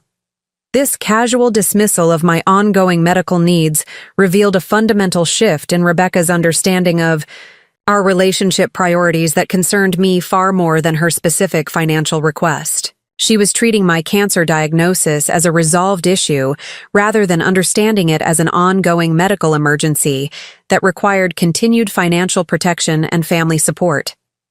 Over the following weeks, Rebecca's pressure tactics escalated through a combination of emotional manipulation, guilt-based arguments, and threats to withdraw her support for my medical care if I didn't provide wedding funding that she increasingly presented as something I owed her rather than understanding, as a generous gift that required appreciation and appropriate timing. Mom, Tyler's parents are contributing $15,000 to our wedding, she announced during one of our May conversations, presenting this information as evidence that I was being unfairly ungenerous with my own financial support. They think it's important to help their children start marriage with a beautiful celebration and financial stability. That's very generous of Tyler's parents, I replied diplomatically. But every family's financial situation and priorities are different, especially when someone is dealing with medical expenses and treatment costs. Tyler's parents aren't wealthy like you are, Rebecca continued with growing resentment in her voice. They're making sacrifices to support our wedding because they understand that family celebrations matter and that investment in their children's happiness is important. The implication that I was being selfish or unsupportive by protecting my medical emergency fund during cancer treatment revealed Rebecca's complete failure to understand the difference between discretionary family generosity and protecting resources designated for life-saving medical care. Rebecca, I'm not opposed to contributing to your wedding, I explained patiently. But the timing of this request, while I'm still in active cancer treatment, requires careful consideration of medical priorities and financial protection during ongoing health crises. How long am I supposed to wait? She asked with frustration. That suggested my cancer treatment was an inconvenient delay to her wedding funding expectations rather than a genuine medical emergency requiring family support and understanding. You keep saying you need to protect your medical fund, but you're not even using most of that money for treatment. This comment revealed that Rebecca had been monitoring my medical expenses and calculating how much of my emergency fund remained available for her personal use, rather than understanding that medical emergency funds should remain completely protected until cancer treatment and recovery were entirely complete. Rebecca, medical emergency funds aren't designed to be spent as quickly as possible, I explained, amazed that I was having to teach these basic financial principles to someone who had received decades of financial education. They're designed to provide security and protection throughout the entire medical crisis and recovery period. But Mom, you're being overly cautious about money you're probably never going to need, she argued with confidence about my medical future that seemed both inappropriate and concerning. Using $25,000 for my wedding would still leave you with $50,000 for any medical expenses that might come up. The casual way Rebecca discussed calculating my remaining medical fund balance after her wedding expenses revealed that she had fundamentally reconceptualized my cancer emergency fund as family money that she had legitimate claims to access based on her personal financial needs and lifestyle goals. By June 2024, Rebecca's pressure campaign had escalated to include Tyler's direct involvement in requesting wedding funding and threats that my refusal to provide financial support would damage our family relationships and limit their future availability for all. Medical assistance and care. Mrs. Chen, Rebecca and I have been talking about wedding planning and family financial support, Tyler said during one of their visits to discuss wedding arrangements. We understand that you're dealing with medical expenses, but we're hoping you might reconsider helping with our wedding costs. Tyler, I appreciate your understanding about my medical situation, I replied carefully. But my cancer treatment is still ongoing, and protecting medical resources remains my priority until treatment and recovery are complete. But you've already spent months in treatment, and Rebecca says the doctors are really optimistic about your prognosis. Tyler continued with apparent confidence about medical predictions that seemed inappropriate from someone with no healthcare expertise. It seems like the worst is over, and now it's time to start thinking about family celebrations and future planning. The suggestion that my cancer treatment was essentially over, and that I should now focus on funding their lifestyle goals, revealed Tyler's complete misunderstanding of cancer treatment realities and his willingness to minimize my medical situation for his personal financial benefit. Tyler, cancer treatment typically continues for 12 to 18 months, followed by years of monitoring and follow-up care, I explained. I'm nowhere near the end of my treatment timeline, and medical emergency funds need to remain protected throughout the entire process. We understand that, Rebecca interjected with growing impatience, but we're not asking you to spend money you need for medical care. We're asking for a wedding gift that any loving mother would want to provide. For her daughter's special day? The attempt to frame my medical fund protection as a failure of maternal love revealed the extent to which Rebecca had reframed this situation to justify accessing my medical resources for her personal celebration expenses. During July 2024, as my surgery date approached and wedding planning intensified, Rebecca's behavior shifted to include subtle threats about her availability for medical support if I continued refusing to provide wedding funding. Mom, Tyler and I have been offered an opportunity to spend a long weekend in Lake Tahoe with his co-workers right around your surgery date, Rebecca mentioned casually during one of our treatment day conversations. We're trying to decide whether to go, but it would mean I might not be available to help with your surgery and recovery. The timing of this announcement, just weeks before my scheduled cancer surgery, was clearly designed to pressure me into providing wedding funding by threatening to withdraw medical support during one of the most critical periods of my treatment. Rebecca, are you seriously considering going on vacation during my cancer surgery? I asked, hardly able to believe that someone I had raised would use my medical vulnerability as leverage for wedding funding. It's not really a vacation, she replied defensively. It's a professional networking opportunity for Tyler that could be important for his career development. We're just trying to balance all our commitments and responsibilities. Your mother's cancer surgery should take priority over your boyfriend's networking opportunities, I said firmly, shocked that this even needed to be stated explicitly. Of course your surgery is important, Rebecca agreed with false sincerity. But we also have to think about our future and our career development. If you were able to help with wedding expenses, we'd have more financial security and wouldn't feel pressured to take advantage of every professional opportunity. The implication that providing wedding funding would somehow ensure her availability for medical support revealed the extent to which Rebecca was willing to exploit my medical vulnerability for financial manipulation. By August 2024, Rebecca's behavior had deteriorated to the point where most of our conversations involved either direct financial pressure about wedding expenses or subtle threats about reduced medical support if I didn't provide the funding she believed she deserved. Mom, Tyler, and I have been talking about our wedding timeline and financial planning, she announced during one of our increasingly tense conversations. We've decided that if we can't get family support for our wedding expenses, we might need to postpone the wedding until we can save enough money ourselves. That sounds like responsible financial planning, I replied, though I suspected this was another manipulation tactic designed to make me feel guilty about their wedding delays, rather than a genuine commitment to financial responsibility. What are my options for immediate recovery of the stolen funds? I asked. We can file criminal charges for theft, which might pressure her to return the money to avoid prosecution, Robert explained. We can also pursue civil recovery through the courts, but that process could take months and might not be successful if she's already spent the money. She's planning to leave for her honeymoon in 2 days using my stolen medical funds, I said.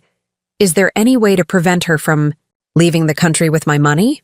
If we file criminal charges immediately, there's a possibility that law enforcement could intervene before her departure, Robert replied. But the most effective approach might be direct financial pressure that makes it impossible for her to complete her theft. That evening, I developed a plan that would use my decades of financial planning expertise to ensure Rebecca faced immediate and comprehensive consequences for stealing medical funds from a cancer patient while making it impossible for her to enjoy the luxury honeymoon she had funded through exploiting my medical vulnerability. The next morning, exactly 48 hours before Rebecca and Tyler's scheduled departure for the Maldives, I drove to Wells Fargo to implement a plan that would recover my stolen medical funds while teaching Rebecca the most expensive lesson of her life about the consequences of stealing from cancer patients. I need to speak with your bank manager about recovering funds stolen from my medical emergency account, I explained to the customer service representative. Within an hour, I was sitting in bank manager Patricia Williams's office, explaining the theft situation and requesting assistance with recovering my medical funds through legitimate banking procedures that would prevent Rebecca from completing her honeymoon theft. Mrs. Chen, this is an incredibly disturbing situation, Patricia said after reviewing the transaction records and theft documentation. Stealing medical emergency funds from a cancer patient represents one of the worst forms of financial exploitation we encounter. What options do I have for immediate recovery of these funds? I asked. Since the wire transfer went to a travel company rather than directly to your daughter, we can contact the merchant and explain that the payment was made with stolen funds, Patricia explained. Many businesses will cooperate with fraud recovery efforts, especially in cases involving medical fund theft. What about preventing my daughter from accessing her own accounts to fund this trip through other means? I asked. If you're listed as a joint account holder or authorized user on any of her accounts, you would have the legal right to freeze or withdraw funds to recover your stolen money, Patricia replied. This gave me an idea that would provide both immediate recovery of my stolen medical funds and ensure that Rebecca learned comprehensive lessons about the financial consequences of stealing from cancer patients. Years earlier, when Rebecca had opened her first savings account during high school, I had been listed as a joint account holder to help her learn banking procedures and provide oversight during her financial education. That joint account access had never been removed, meaning I had legal authority to access Rebecca's savings account for fraud recovery purposes. I need to access my daughter's savings account to recover funds she stole from my medical emergency account, I explained to Patricia. Within 30 minutes, we had identified Rebecca's current account balance of $47,000, money she had been saving for wedding expenses and future financial goals. More importantly, the joint account access gave me legal authority to withdraw these funds as partial recovery for my stolen medical money. I'm transferring the entire $47,000 from my daughter's savings account back to my medical emergency fund, I informed Patricia. This represents partial recovery of the $52,000 she stole from my cancer treatment account. That's within your legal rights as a joint account holder, Patricia confirmed while processing the transfer. The transaction will be completed immediately, but recovering $47,000 still left me $5,000 short of full recovery from Rebecca's medical fund theft.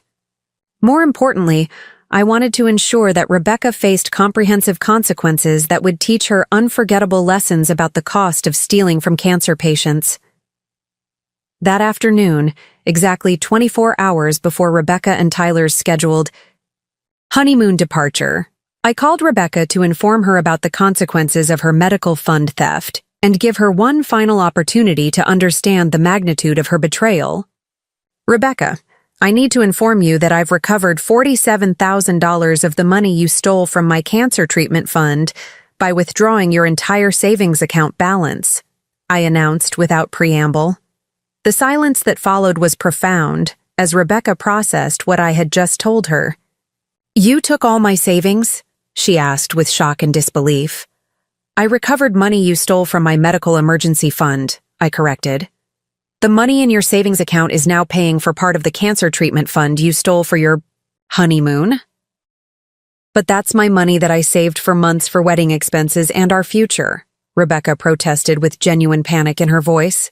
And the money you stole was my cancer treatment fund that I saved for years specifically for medical emergencies, I replied. The difference is that I earned my money legally while you stole yours from a cancer patient. Mom, you can't take all my savings, she pleaded with desperation.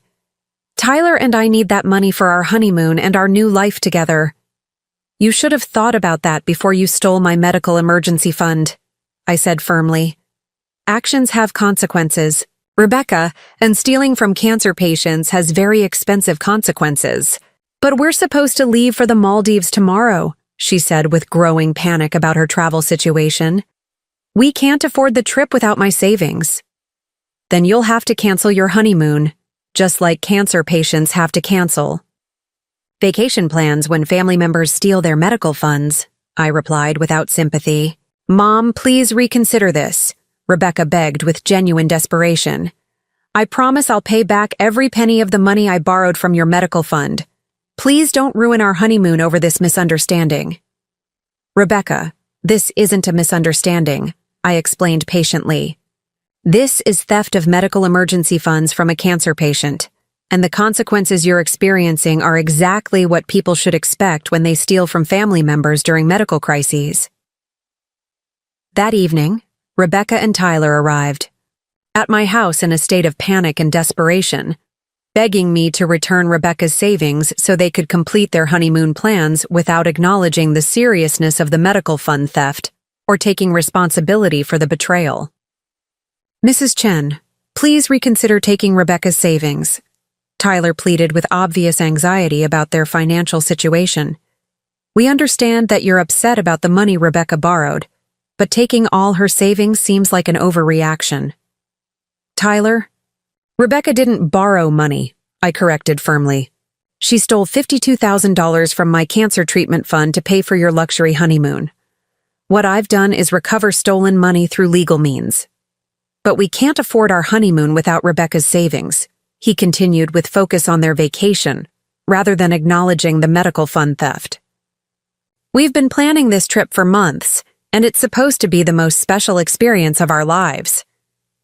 You should have planned a honeymoon you could afford without stealing from cancer patients, I replied without sympathy for their travel difficulties. Mom, I'm begging you to reconsider this, Rebecca said with tears in her eyes and genuine panic about the consequences of her theft. I made a mistake, but please don't punish Tyler and ruin our honeymoon because of my poor judgment. Rebecca, you didn't make a mistake, I explained with patience I didn't feel. You systematically planned and executed theft of medical emergency funds from your own mother during cancer treatment. Those actions have consequences that extend far beyond your vacation plans. What do you want me to do? She asked with desperation. About resolving the situation. How can I fix this and get my savings back? You can start by acknowledging that what you did was theft of medical funds from a cancer patient, not borrowing or poor judgment, I replied. You can apologize for exploiting my medical vulnerability for your luxury vacation funding. And you can accept that people who steal from cancer patients face financial consequences that teach expensive lessons about family loyalty and character. I acknowledge that I shouldn't have taken money from your medical fund without asking, Rebecca said with careful wording that still avoided taking full responsibility. I'm sorry for causing this problem, and I promise to pay back every penny as soon as our financial situation improves. Rebecca, that's not an acknowledgement of theft, I said firmly. That's still minimizing what you did and making promises about future repayment that don't address the immediate consequences of stealing medical funds from a cancer patient. Fine, she said with anger beginning to replace desperation. I stole money from your medical fund to pay for our honeymoon. I'm sorry for stealing from you. Now will you please return my savings so we don't lose our entire vacation? No, Rebecca, I replied calmly. The money in your savings account is now part of my medical emergency fund to replace what you stole.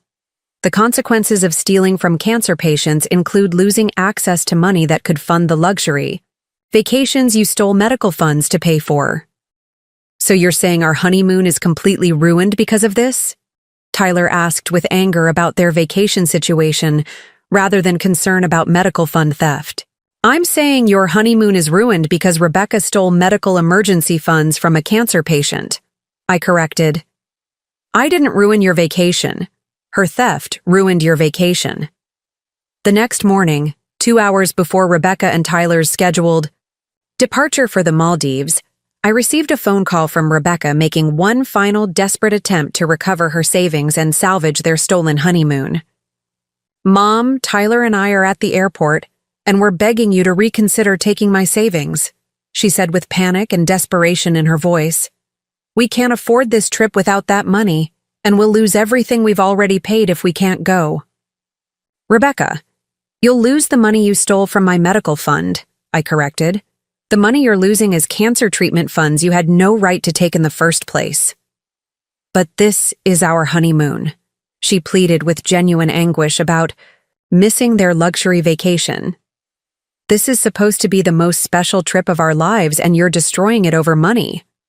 I'm not destroying anything, I replied firmly. You destroyed your honeymoon when you decided to steal medical funds from a cancer patient to pay for luxury vacation expenses. Mom, please, she begged with final desperation. I'll do anything to make this right. Just please give us back the money so we can take our honeymoon. Rebecca, the money you're asking for is medical emergency funds that you stole from your mother during cancer treatment, I explained with patience. People who steal medical funds from cancer patients don't get to keep the money or enjoy the key luxury vacations they funded through theft. So we're just supposed to lose our entire honeymoon?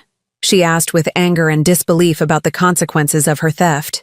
You're supposed to learn that stealing medical funds from cancer patients has consequences that are much more expensive than whatever luxury vacation you thought you could fund through exploiting someone's medical vulnerability, I replied. That afternoon, I received confirmation from Wells Fargo that the $47,000 recovery from Rebecca's savings account had been successfully added to my medical emergency fund, bringing the balance to $70,000. Still $5,000 short of the original $75,000, but substantial. Recovery of the money Rebecca had stolen for her honeymoon. More importantly, Rebecca and Tyler had been forced to cancel their luxury Maldives honeymoon because they could no longer afford the trip after losing access to the stolen medical funds and Rebecca's savings account that had been recovered to pay for her theft. 6 months later, I learned through mutual family friends that Rebecca and Tyler's relationship had not survived the financial stress and relationship damage caused by the honeymoon cancellation and the consequences of stealing medical funds from a cancer patient. Tyler had apparently been unwilling to accept the financial sacrifices required to rebuild their savings and plan a honeymoon they could afford without stealing from family medical funds. Rebecca had been unwilling to accept responsibility for the theft that had destroyed their vacation plans and created long-term financial consequences that affected their relationship stability. My cancer treatment was successfully completed in December 2024, with excellent prognosis for long-term survival and full recovery. The medical emergency fund, minus the $5,000 that Rebecca's theft had permanently cost me, had provided exactly the financial security and peace of mind that serious illness required. Today, at 71 years old, I am cancer-free, financially secure, and surrounded by friends and medical professionals who provided genuine support during my health crisis without exploiting my vulnerability for personal gain. Rebecca and I have had no contact since the morning she called from the airport begging me to fund her stolen honeymoon. I occasionally hear updates about her life through mutual friends, but I have no interest in rebuilding a relationship with someone who proved she would steal medical funds from her own mother during cancer treatment. The $47,000 I recovered from Rebecca's savings account remains in my medical emergency fund, providing ongoing security for future health needs, while serving as a permanent reminder that sometimes the people who are supposed to love you unconditionally are the ones who will exploit your medical vulnerability for luxury vacation funding. The honeymoon that Rebecca thought was more important than my cancer treatment funds ended up costing her much more than the $52,000 she stole. It cost her the relationship with her mother, her romantic relationship with Tyler, and her understanding that some actions have consequences that can never be undone. Sometimes the most expensive lessons are the ones that teach us the difference between people who support you during medical crises and people who exploit your medical crises for personal gain. If you're watching this story and facing similar family financial exploitation during medical emergencies, remember that you have more power than you might realize to protect your medical resources and ensure that people who steal from cancer patients face consequences that teach unforgettable lessons about the cost of medical fund theft. Trust me, when I tell you that sometimes the most loving thing you can do is allow people who steal medical funds to experience the financial consequences of their betrayal, even when those people are family members who claim their theft was motivated by love, rather than acknowledging it as exploitation of medical vulnerability for personal luxury goals. What would you have done if your own daughter stole your cancer treatment fund for her honeymoon? Have you ever been exploited by family members who viewed your medical emergency as an opportunity for personal financial gain? Share your thoughts in the comments below, and let me know if this story has inspired you to better protect your medical resources from family exploitation. And if you found this story of recovering stolen medical funds and teaching expensive lessons about cancer fund theft resonating with you, make sure to like this video and subscribe for more stories of people who refuse to let family members exploit their medical crises for personal gain.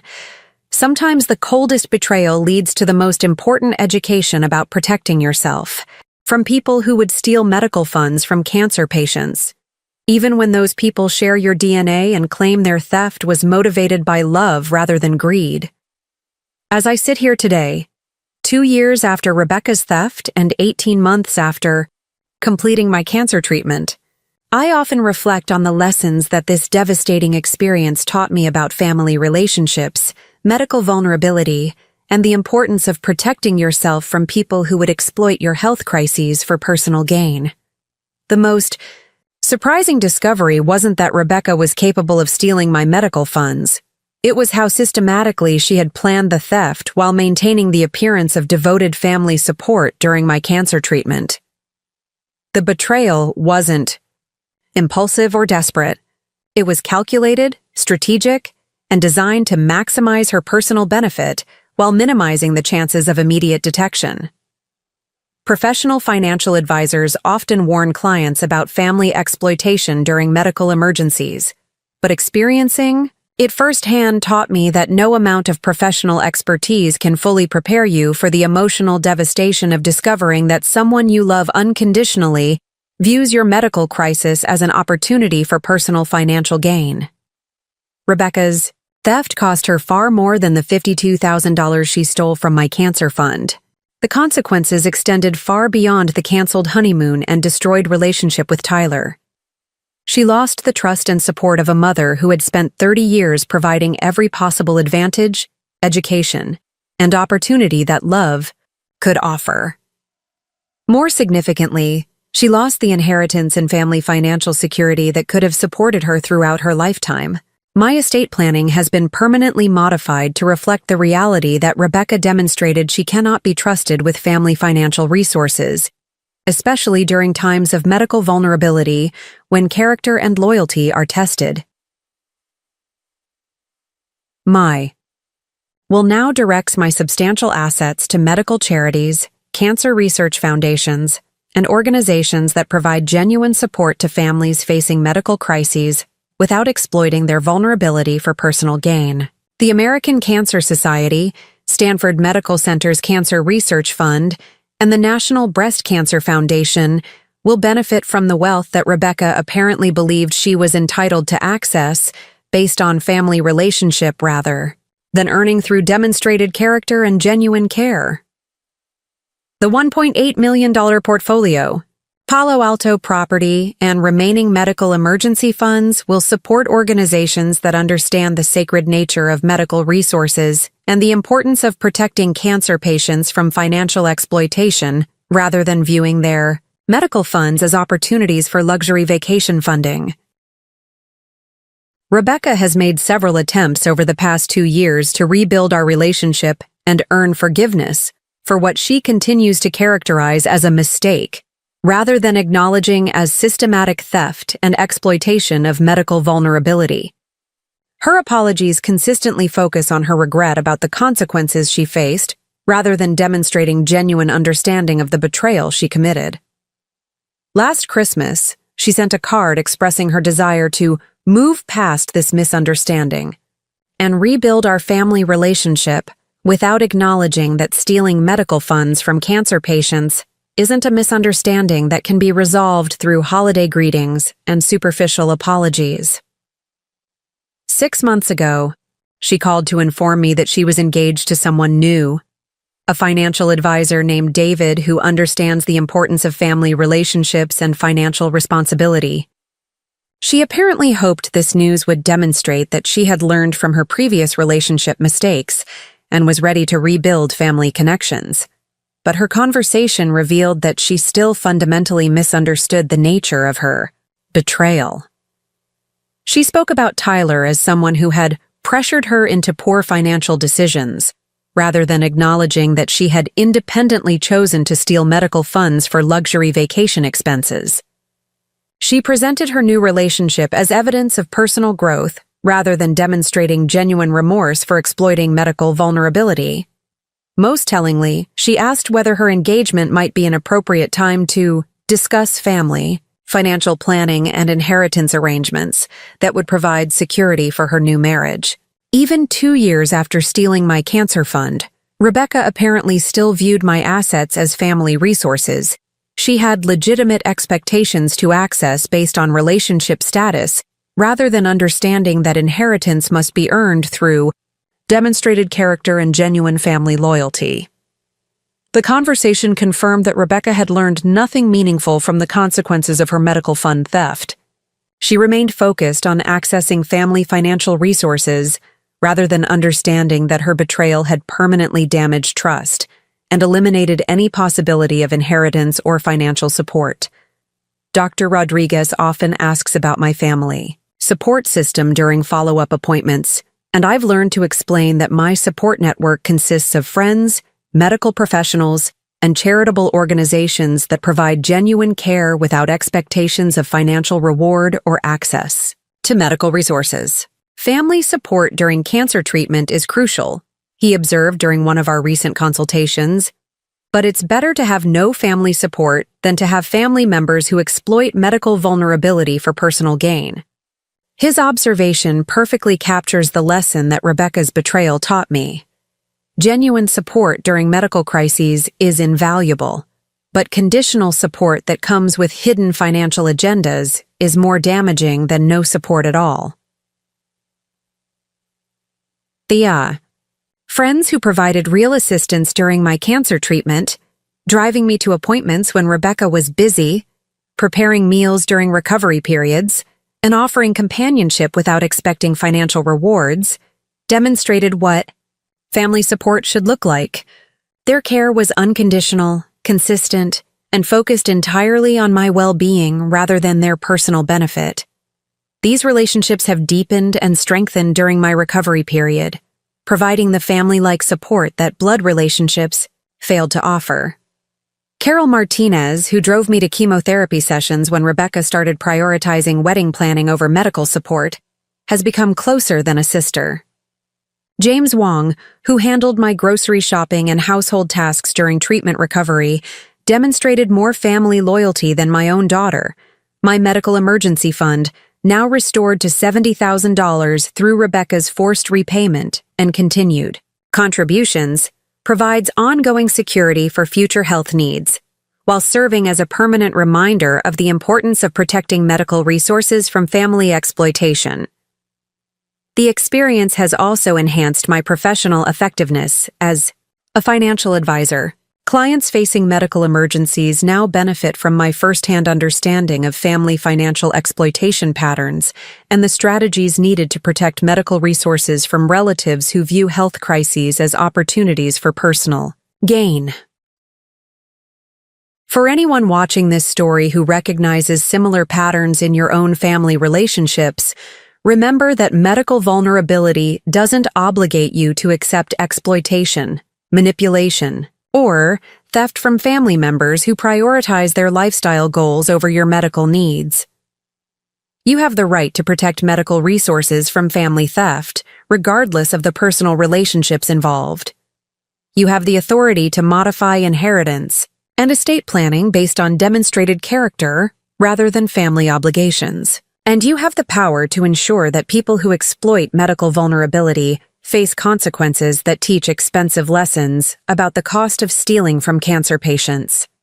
Sometimes the most loving thing you can do is refuse to enable family members who view your medical crises as opportunities for personal financial gain, even when those family members share your DNA and claim their exploitation was motivated by love rather than greed. Trust me when I tell you that protecting yourself from medical financial exploitation is more important than maintaining relationships with people who would steal cancer funds for luxury honeymoons. The coldest betrayals often lead to the most important discoveries about the difference between people who love you unconditionally and people who love your bank account conditionally. Thank you for watching this story, and remember, your medical resources are sacred, your health is precious, and anyone who would exploit either for personal gain doesn't deserve access to your trust, your money, or your family loyalty. Subscribe for more stories about protecting yourself from family financial exploitation and standing up to people who think medical emergencies create opportunities for personal profit. Sometimes the best inheritance you can leave is the lesson that stealing from cancer patients costs more than any luxury vacation could ever be worth. Up next, you've got 2 more standout stories right on your screen. If this one hit the mark, you won't want to pass these up.